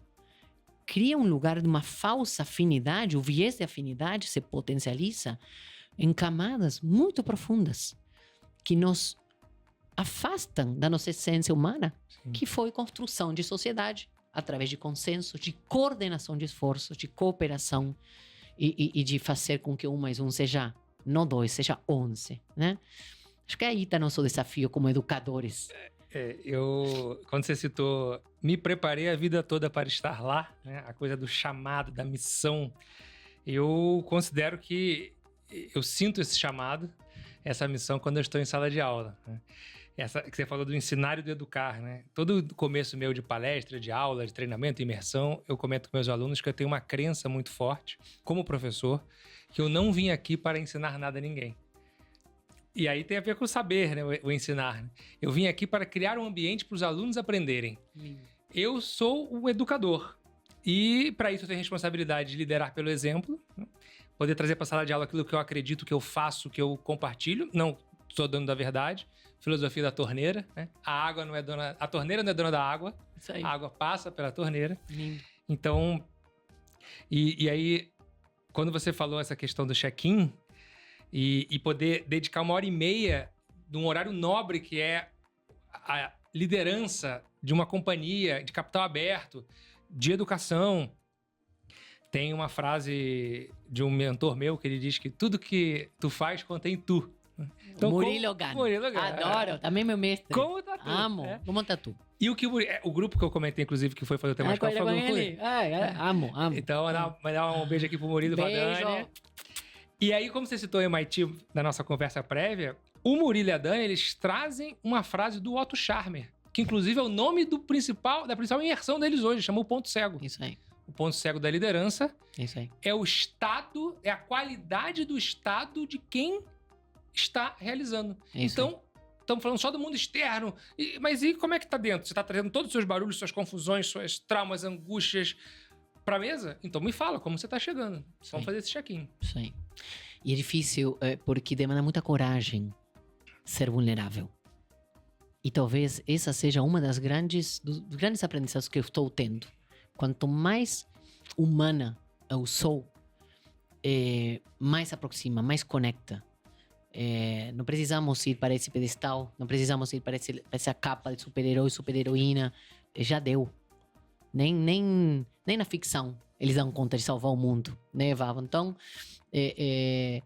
exercitar esse exercício de dar às pessoas a oportunidade de ampliar a própria consciência é algo que nós estamos fazendo primeiro nós mesmos na Ânima, como educadores, e já com uma proposta, uma frente de atuação para os nossos alunos, para criar os fundamentos, os princípios, o que sustente o que coloque um ser humano, um cidadão lá na frente, no seu dilema mais ético, na melhor decisão para aquela situação. Então eu tenho uma pergunta provocadora para você. Bora! Sobre esse tema da educação. Eu sou um grande entusiasta, você sabe, eu já dei aula há muitos anos, mais de 10 anos em graduação, em pós-graduação, em educação, continuo dando aula em educação executiva, vou nas empresas, tenho as imersões, e na faculdade que eu participava, fez uma análise de mais de 100 faculdades para criar essa faculdade, avaliou Dinamarca, avaliou Finlândia, Estados Unidos, Coreia do Sul e outros modelos. E aí, qual foi a minha conclusão disso, que é a minha pergunta para você? Não conheço, se existir, me fala. Ou se alguém conhecer, também me fala. Não conheço nenhuma escola ou faculdade no planeta que tenha o mesmo peso de importância na grade horária de habilidades técnicas e habilidades comportamentais. Hard skills e people skills. Então, hoje, a maior parte das pessoas são demitidas pela falta de people skills. Toda a nossa conversa aqui gira em torno de como desenvolver essas habilidades, seja nos filhos, nos alunos, nos liderados.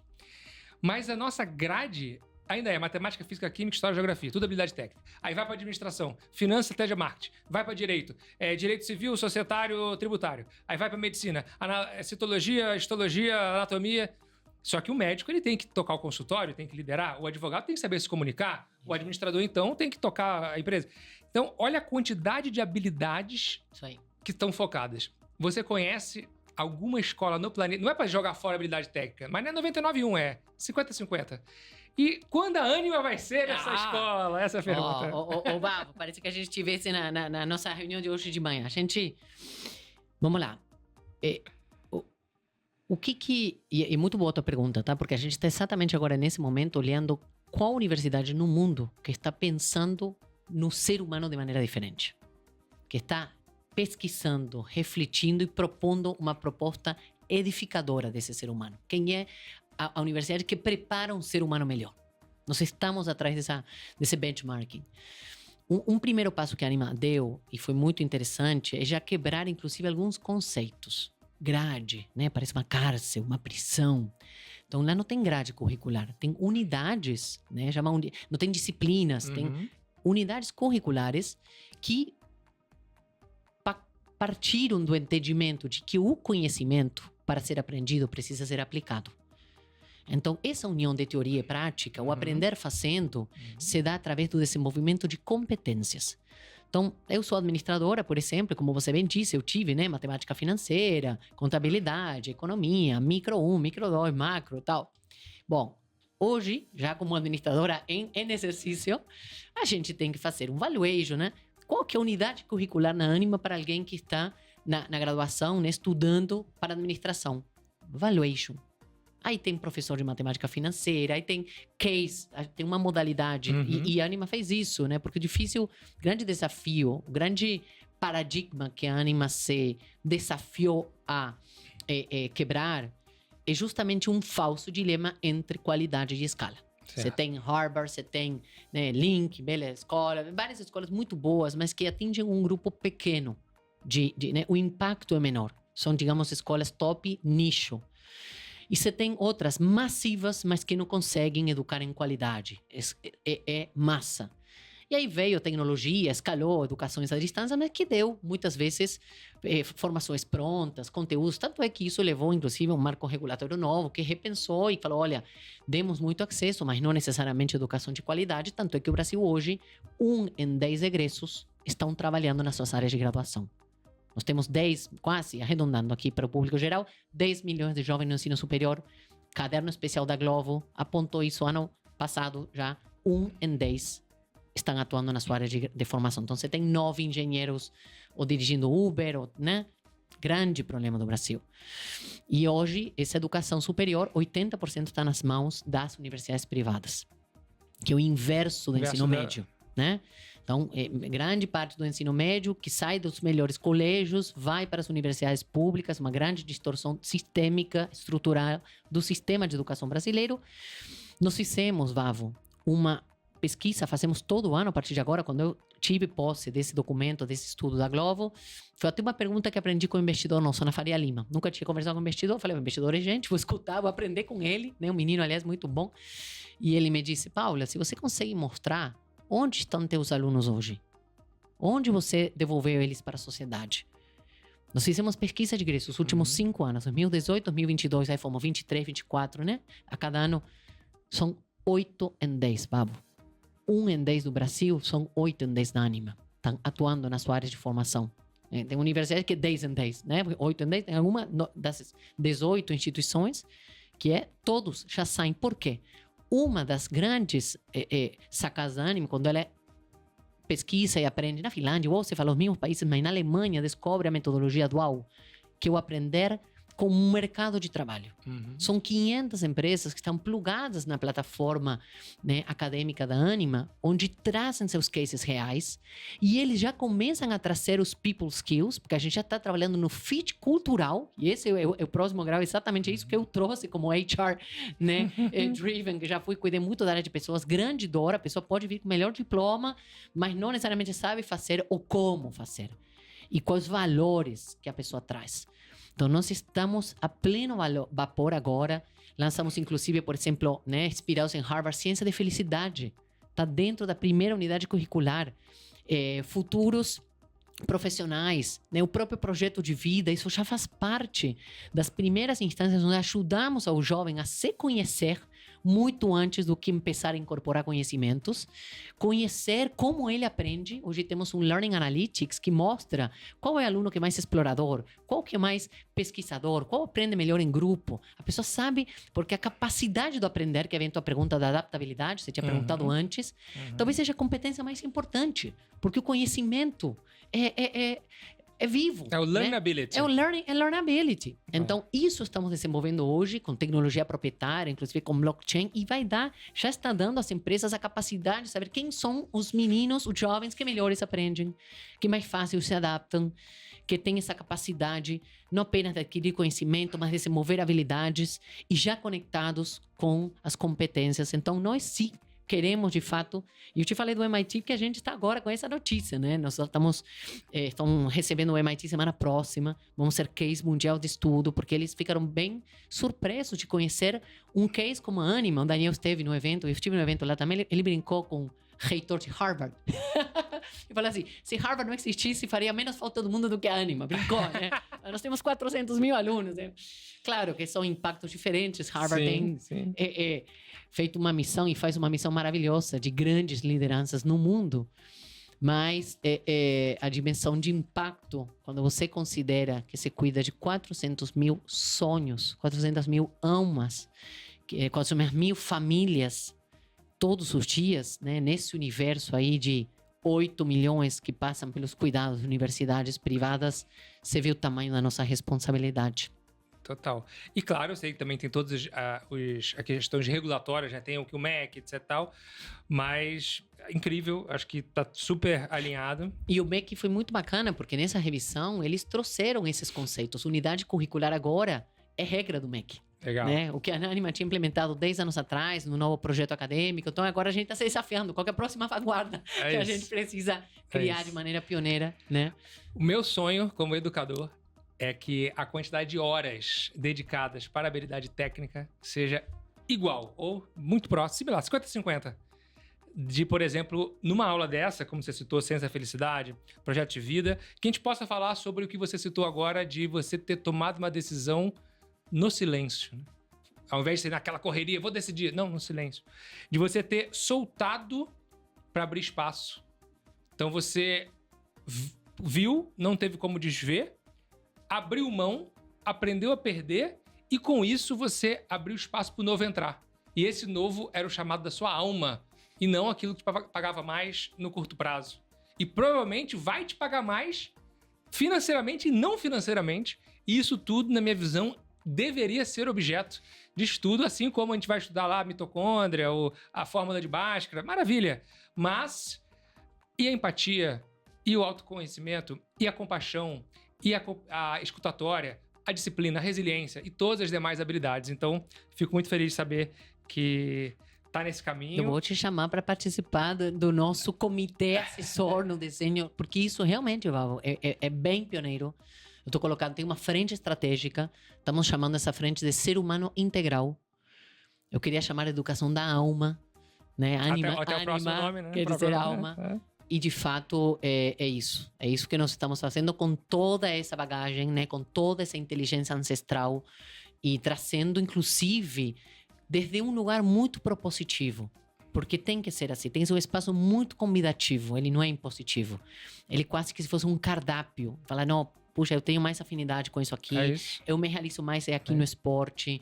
Nós temos, por exemplo, um dojo que treina artes marciais em várias escolas nossas, até porque um dos nossos sócios fundadores, o Marcelo, ele pratica Aikido há 30 anos, mais de 30 anos. Então, isso tudo vai criando um espaço que você já vê que é diferente, mas que eu quero dar mais tinta, né? Mais, trazer, como você disse, de maneira mais estruturante dentro do nosso currículo. Já está no currículo, mas a gente precisa aumentar esse peso para que, de fato, inclusive, de maneira transversal, independente da área do saber, qualquer área e em diferentes momentos de um lifelong learning que não se limita à graduação, mas que ele também está presente nas nossas propostas educacionais da HSM, que agora é Heart, Soul, Mind. Maravilhoso. Né? Da Singularity, de todas essas propostas educacionais da Anima. Eu tô convencido de que esse é o caminho ao futuro da educação. AI, vai ter tendência, vai ter. Mas quanto mais a gente preparar o indivíduo, porque pode falar pro Daniel a analogia que ele falou do ser e do ego. A educação dos últimos 100 anos, ela preparou, e virou o mainstream, ela passa só formando ego. É isso aí. Ela não tá formando a essência, é o ser, e por acaso dá sorte, vai no sofrimento, se vira. É isso aí. Assim como a medicina nos últimos 100 anos está focado só em tratar sintoma e não resolver a causa. Mas a medicina de 30 mil anos é a essência. A educação de 30 mil anos é a essência. E isso, sem dúvida, é a formação pro planeta, que o planeta precisa é trazer método, ferramenta, processo, indicadores para os elementos sutis. Isso aí. Porque senão, isso aí é tudo fumaça, isso aí é tudo... Claro. Não. É método, é passo a passo. É ciência, é consciência. E é interessante você falar isso porque é uma revolução. A etimologia já fala, revolução é voltar à origem. Você sabia que existem menos de 3 mil planejadores financeiros no Brasil? Enquanto isso, mais de 100 milhões de brasileiros não sabem administrar o seu próprio dinheiro. Estamos diante de uma oportunidade gigantesca que praticamente ninguém está preenchendo. E é aí que entra a W1. A W1 é o maior ecossistema de planejamento financeiro 360 graus da América Latina. Com mais de 15 anos de história, mais de 1.500 profissionais e um crescimento de quase 10 vezes nos últimos anos. E a W1 está buscando pessoas com sangue nos olhos, DNA de líder e vontade de transformar vidas enquanto escalam a própria carreira. Então, se você já imaginou atuar no mercado financeiro ou tem interesse em fazer uma transição de carreira, chegou a hora de conhecer a W1. Escaneie o QR Code e faça sua inscrição no processo seletivo para consultor financeiro. As vagas estão abertas para atuar em diversas praças, como São Paulo, Campinas, Ribeirão Preto, Belo Horizonte e Curitiba. Escaneie o QR Code agora mesmo e saiba mais. Vamos para o nosso bloco final. Se deixar aqui, o papo vai embora, porque realmente sou muito fã da Paula e os assuntos vão puxando vários fios. E aí, pro bloco final, para a gente caminhar para esse nosso fechamento, eu queria te perguntar um livro. Você citou alguns livros, mas se você tivesse que recomendar um livro para a nossa audiência, sei que é difícil, qual seria? Olha, é difícil escolher, porque tem vários livros que têm me marcado. Mas eu vou confessar que tem um que eu devorei. E eu sou muito fã da pessoa, e você também. Ele escreveu o teu prefácio e o meu, né? Que é o do Bernardinho, Transformando Suor em Ouro. Puxa, sabe o que achei lindo do livro dele? Que é quase que uma conversa com ele, né? Ele vai narrando as histórias e quem conhece sabe que ele é exatamente essa pessoa, né? Uma liderança que se transformou ao longo de tantos movimentos e contextos subjetivos em diferentes épocas. E eu tenho profunda admiração por ele, profunda gratidão por tudo que a gente aprende. Considero ele um grande mestre, não apenas no esporte, como liderança, nos negócios. Então vou citar uma prata local, porque a gente tem esse, né? Parece que é sempre o gringo, né? Que cita um nome estrangeiro. Aí eu vou fazer uma homenagem a ele. Você sabe, eu sou muito fã. Mais do que isso, eu sou muito sortudo e privilegiado da vida ter me presenteado de poder estar próximo dele. Eu estava calculando, talvez eu tenha me tornado o maior estudioso de Bernardinho do Brasil. Uau. Porque eu assisti 88 vezes a palestra dele. Ai, que lindo. Então, assim, lindo. Eu 88 não, mas alguma dúzia. É isso. Então, e é uma pessoa que realmente pratica. É o walk the talk total, isso, né? Pratica é o que fala, a é humildade. Então, incrível. Ele é uma grande figura e nos presenteia todos os dias com a sua humildade, com a sua presença, com a sua determinação, com a sua disciplina e com o seu amor, né? Porque no final Sim. o trabalho é o amor em movimento, né? É isso aí. Se você pudesse tomar um café com uma pessoa, viva ou morta, quem seria essa pessoa e qual seria a pergunta principal que você faria para ela? A pessoa pode ser Deus? Pode, com certeza. Que pergunta você faria para Deus? É quase que a pergunta do Big Brother, né? Porque aqui, às vezes eu fico com essa sensação, né? Que ele tá morrendo de rir da gente. Como é que eles complicam, né? Suas vidas. E por quê? Eu perguntaria para ele. Por que da vida? Para que a vida? Porque ele criou. Por que ele criou? E o que ele espera de nós humanos? Nessa minha busca desse meu caminho espiritual, uma vez eu escrevi um texto, botei no meu blog, e ele hoje, ele tem o melhor SEO. Se você jogar no Google assim, perguntas para Deus, vai aparecer meu texto. Tá ali Que lindo. todo mês, vem. Que lindo. E só que eu fiz isso antes de começar a estudar, me aprofundar e ler escrituras e beber em diversas fontes dos sábios. Porque as respostas do que a gente procura hoje para nossa vida, a esmagadora maioria, já estão nos livros das escrituras antigas de qualquer uma dessas grandes matrizes de conhecimento e espiritualidade. Mas tem uma pergunta que não tá. Que eu não consegui achar a resposta, não consegui ficar satisfeito com a resposta. É essa que você fez. Por quê? Ou talvez eu não esteja ainda no estado de consciência necessário o suficiente para entender. Ou talvez não é para ser respondida nesse plano. Isso. Perfeito. Se você pudesse escolher uma frase para colocar no outdoor, para o mundo inteiro ver, 8 bilhões de pessoas vão ver essa frase, qual frase seria? Seja você. E agora, das 440 mil palavras da língua portuguesa, não sei quantas tem na língua espanhola, castelhano, mas na língua portuguesa tem por volta de 440 mil palavras. Qual é a palavra que define Paula Raca? Amor. Sempre que o pessoal fala amor, entra uma trilha sonora no fundo, assim. Oh. É muito interessante como a gente tem uma visão limitada do amor. Como, né, o amor romântico, o eros.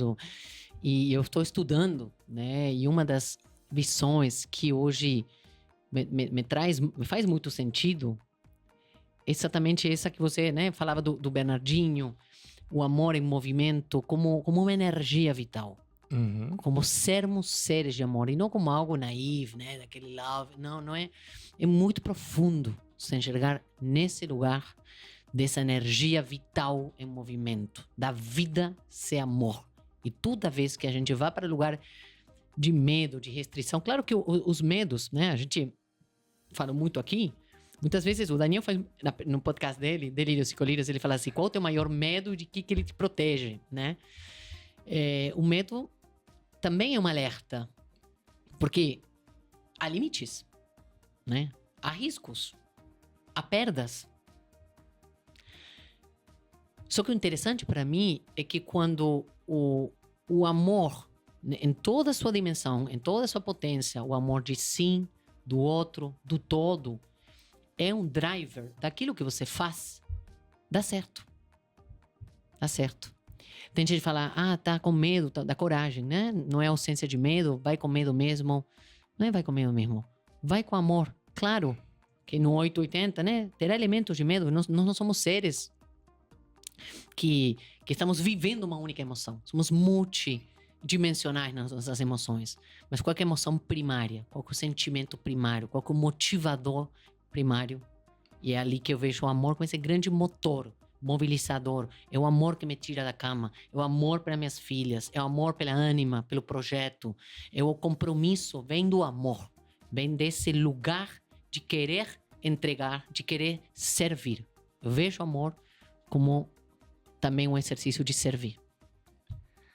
E as palavras, elas sempre limitam a real experiência. Com certeza. Beleza, isso aqui é o amor, mas 4 letras ali não vão ser capazes de transbordar o que realmente é o sentir, é o experienciar, Sim. essa conexão direta, sem intermediários, com a potência, com a melhor versão, com o Dharma, né? Com o propósito, com o chamado. É isso aí. Você citou que você tem feito yoga, meditação. O que mais você tem feito em relação à sua saúde no dia a dia, uma rotina, assim, pra gente deixar uma recomendação aqui pro pessoal? Qualquer tipo de saúde, pode ser física? Claro. Olha, nessa multidimensionalidade, uma coisa que eu venho aprendendo, que é super importante e aprendi a duras penas, é aprender meus limites. A gente fala muito aqui dos limites dos outros, mas eu aprender a respeitar meus próprios limites. Aquilo que eu não tolero, aquilo que me faz mal, aquilo que eu não estou dando conta, aquilo que eu já estou sentindo meu corpo falando, que vou adoecer, que estou passando do meu limite. E é muito difícil, Bavo. Não é óbvio. É fácil falar, é difícil fazer. Porque a gente muitas vezes se cobra com uma energia, né, com uma intensidade muito grande. Então eu aprendi que a gente tem que se cobrar com a mesma intensidade que a gente tem que se cuidar com a mesma intensidade que se cobra, né? Se cuide com a mesma intensidade que você se cobra. E esse se cuidar é colocar eu na minha agenda. Então, o que eu vou ter hoje na minha agenda? Eu tenho um rito, toda manhã, acordo cedo, eu tenho minhas orações, minha meditação, isso eu não abro mão, esteja onde estiver. Outro dia saí 4 da manhã, né? Eu fui no carro para o aeroporto, né? Com meu fone, fazendo, tudo bem, né? A vida não é perfeita, se encontra as melhores condições, dadas as circunstâncias, mas não abri mão desse tempo comigo, com o qual gosto de iniciar o dia e de fechar o dia comigo, de fazer meu balanço antes de dormir. Porque eu costumo dizer, né? Você não sabe, né? Você tá com sua mulher, né? Tinha uma relação de 20 anos, a gente não sabe com quem vai dormir todas as noites, mas a gente dorme com a gente. Então, tentar encerrar bem o dia com si mesmo. Eu falei, onde fui bem, tentar passar quase que um olho, né? Um pente fino, uma mini Freud ali, uma psicanálise. Como foi meu dia aqui? Fui bem aqui no tanto. Estou satisfeito com o que me propus fazer. Então, tentar fazer pequenos balanços. E se não é diário, pelo menos fazer isso no final da semana. Acho que isso ajuda ao tal de colocar o KPI, né, na mensuração de nós com nós mesmos. E a atividade física para mim é vital. Física e social, tá? Eu sou um ser social. Claro que o social, grande parte meu, se satisfaz no trabalho, porque é um ambiente muito social. Mas fazer espaços, né, no intervalo de tempo, café com umas amigas, inserir isso na agenda. Eu sou muito próximo, um grupo muito lindo de amigas. E a parte física foi muito interessante, porque eu sempre trabalhei para o esporte. Depois eu trabalhei pelo estético, já para me cuidar, para me sentir bem, para minha autoestima. Hoje eu percebo que quando eu faço exercício, eu me sinto bem comigo. Me faz bem a alma, né? A própria... Puxa, eu fiz algo por mim. Então dá um check em qualquer atividade corporal. Tem hora que eu consigo fazer uma academia, tem hora que é o yoga, tem hora que é um treino mesmo em casa com umas cintas, eu sair caminhar minha cachorra e correr um pouquinho, mas não deixar de ter um momento de mim para mim. Muito bom. Quando você falou de cuidar e cobrar, lembrei da literatura que a gente gosta muito, que é o care to dare. Né? Care to dare. O cobrar é um respeito a você mesmo para você atingir seu potencial. É isso aí. Mas se você não cuida, também falta com o respeito de você se acolher. Então, tá conectado novamente, não é um dilema. É a junção dos dois. Dentro do nosso entendimento de autoconhecimento, tem uma questão que a gente considera muito importante, que é cada pessoa conseguir beber em várias fontes, mas fazer as suas definições, chegar às suas definições, porque senão você está enlatando definições que alguém te entubou o algoritmo ou quem quer que seja. Então tem 2 perguntas para a gente fechar, que eu queria te fazer para descobrir as suas definições. A primeira delas é: o que é sucesso para você? Acho que sucesso é estar em paz com as escolhas. Estar em paz com honrando nossas escolhas. Então, se o resultado foi bem ou foi mal, se você atingiu o que você propôs, consequência, né? Acho que o importante é estar em paz com as escolhas e com as renúncias. Um grande filósofo que eu gosto muito que diz que mais importante do que suas qualidades e suas habilidades, e eu acrescento, né? Mais importante do que qualidades, habilidades, qual é a sua conta bancária, qual é o seu sobrenome, qual diploma você tem na parede, o que determina quem você é são as suas escolhas. Sim. E você citou consequências, né? Muitas pessoas, infelizmente, confundem causa com consequência. Ou seja, ao invés de focar na causa, em que é o porquê você faz o que você faz, o que você veio fazer, qual é a sua missão, foca na consequência daquilo. Eu tô fazendo isso para ganhar like, para ganhar elogio, para ganhar aumento, para ganhar... Isso é a consequência, né? Sim. Isso é o resultado. Então, o resultado... É um pouco polêmico isso, porque às vezes o pessoal confunde assim, mas nossa empresa é focada no resultado. Mas será que não deveria focar no que dá resultado? Se você focar no que dá resultado, vai ter resultado, né? Na Anima nós temos um princípio que é o resultado não é o fim. É um meio para transformarmos o Brasil pela educação. Então, o impacto, o propósito é o que nos move. O resultado é meio para financiar, para viabilizar o projeto. Pois é, né? mas normalmente o pessoal pensa que o resultado é o fim, né? Eu vou chegar lá, a consequência... Não, né? Claro. E a outra definição, o que é felicidade para você? Felicidade. Acho que a felicidade tem duas dimensões. Ser feliz e estar feliz. Eu me considero uma pessoa feliz. Eu sou feliz. Porque eu sou consciente das escolhas que eu faço e com as pessoas com quem eu escolho estar. As escolhas têm muito do quem, do com quem. E na busca da minha própria coerência para me sentir bem comigo. Então, eu sinto que eu sou uma pessoa feliz. Agora, nem sempre eu estou feliz. Então, a felicidade como estado é dinâmica. E que bom que a gente não está o tempo inteiro feliz, porque justamente o que nos faz valorizar a felicidade é a ausência dela. São aqueles momentos de angústia, né? De dificuldade que a gente valoriza a paz, né? É na doença que a gente... São os contrastes. Então, felicidade como ser, de novo, conversa muito... Porque eu não vejo que felicidade e sucesso... Claro, tem pessoas bem-sucedidas, mas não felizes. Na minha definição de sucesso converge com felicidade, né? Porque eu lembro uma vez que alguém tentou separar, não sei onde que eu li isso, falava assim, sucesso é atingir o que você quer. Depois falava, felicidade é querer o que você atingiu. E acho que, em definitiva, tem um pouco disso, né? De muita clareza do que você quer. Porque as escolhas deveriam ser pautadas nessa intencionalidade. Se a pessoa quer likes e ela busca o like, tudo bem, talvez ela seja feliz, porque a intencionalidade dela é essa. Então, a felicidade tem a ver também com intencionalidade. E uma vez eu ouvi de Clóvis de Barros, que achei uma definição muito linda, que eu empresto aqui, porque faz muito sentido esse estar feliz. Ele fala, um momento de felicidade é aquele que eu queria que durasse 5 minutos mais, como esse podcast contigo. Que também queria que durasse muito mais.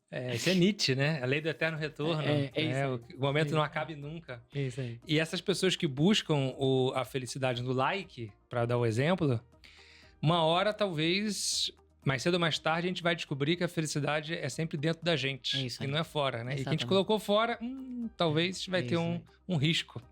E aí me lembrou muito esse ser estar que você trouxe, que é a questão do céu e das nuvens, né? Você é o céu. De vez em quando passa uma nuvem ali. E aí eu vou, mergulho, me identifico com a nuvem, quero pegar... Não. Você... Aquela nuvem pode ser uma nuvem de angústia, uma nuvem de alegria, uma nuvem de medo, mas você é o céu. E você é o céu, então a felicidade já está intrinsecamente em todos nós.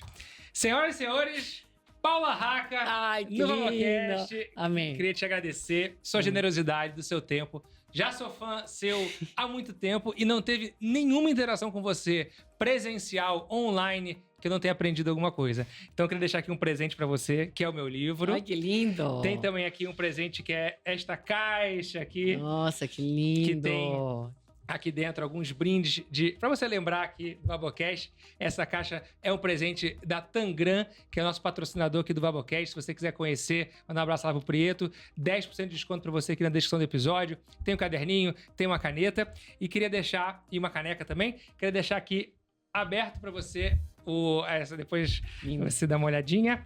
E queria deixar aberto aqui a câmera para você dizer seus contatos, quem quiser conhecer mais sobre você, sobre os quais projetos vem pela frente, sobre a Ânima, o que você quiser falar, microfone e câmera para você. Primeiro, vou te agradecer, né? E, aliás, gratidão é um elemento importante para a nossa felicidade, né? A gente sentir que, de fato, a vida nos dá muito mais, né? O tempo inteiro e cabe a gente ter a capacidade de perceber, né? De parar, perceber, agradecer. Acho que isso é um elemento que eu venho intencionalmente uma musculatura, né? A gratidão, acho que é um músculo que a gente aprende a exercitar e o tempo inteiro fica com melhor. E eu fico aqui com muitos aprendizados. Eu esqueci meu caderninho. Depois você me passa aí algumas notas, mas assim, fico com uma... Primeiro, ter uma vontade da gente conversar mais, principalmente nisso que te move como educador, para você contribuir nessa construção que estamos fazendo na Ânima, porque... De fato, temos uma oportunidade histórica e está na nossa mão. Depende da gente, né? Então, talvez não exista, e aí para falar para quem quer, né, conhecer um pouco mais, eu estou no Instagram, estou no LinkedIn, paula.haca com H, mas talvez não exista melhor momento da história para a gente revolucionar a educação. Talvez seja um momento mais necessário, né? A educação passou por grandes transformações. E hoje, né, ela começa, né, na época da Grécia, nesse 1 a 1, ela escala para a era industrial. E hoje a gente, inclusive com AI e com essa base de inteligência ancestral, consegue escalar, sim, educação para muitos, hiperpersonalizada, que faça sentido, que conecte, que ajude a conectar presentes com futuros e a co-criarmos um mundo melhor. Então, super convidado para você, né? Você já está com a gente na Ânima, né, Vavo? No ecossistema, na HSM, dentro da nossa imersão de gestão de pessoas. Mas eu queria que a gente conversasse mais mesmo, porque eu saí provocada, você fez perguntas ótimas e acho que você tem muito para contribuir nessa construção. Conta comigo, vai ser um prazer. Eu sou um soldado dessa causa de melhorarmos a nossa educação do planeta. É isso aí. Muito obrigado. E se você aprendeu alguma coisa conosco hoje, manda mensagem para mim no @vavo23 e eu te vejo no próximo VavoCast.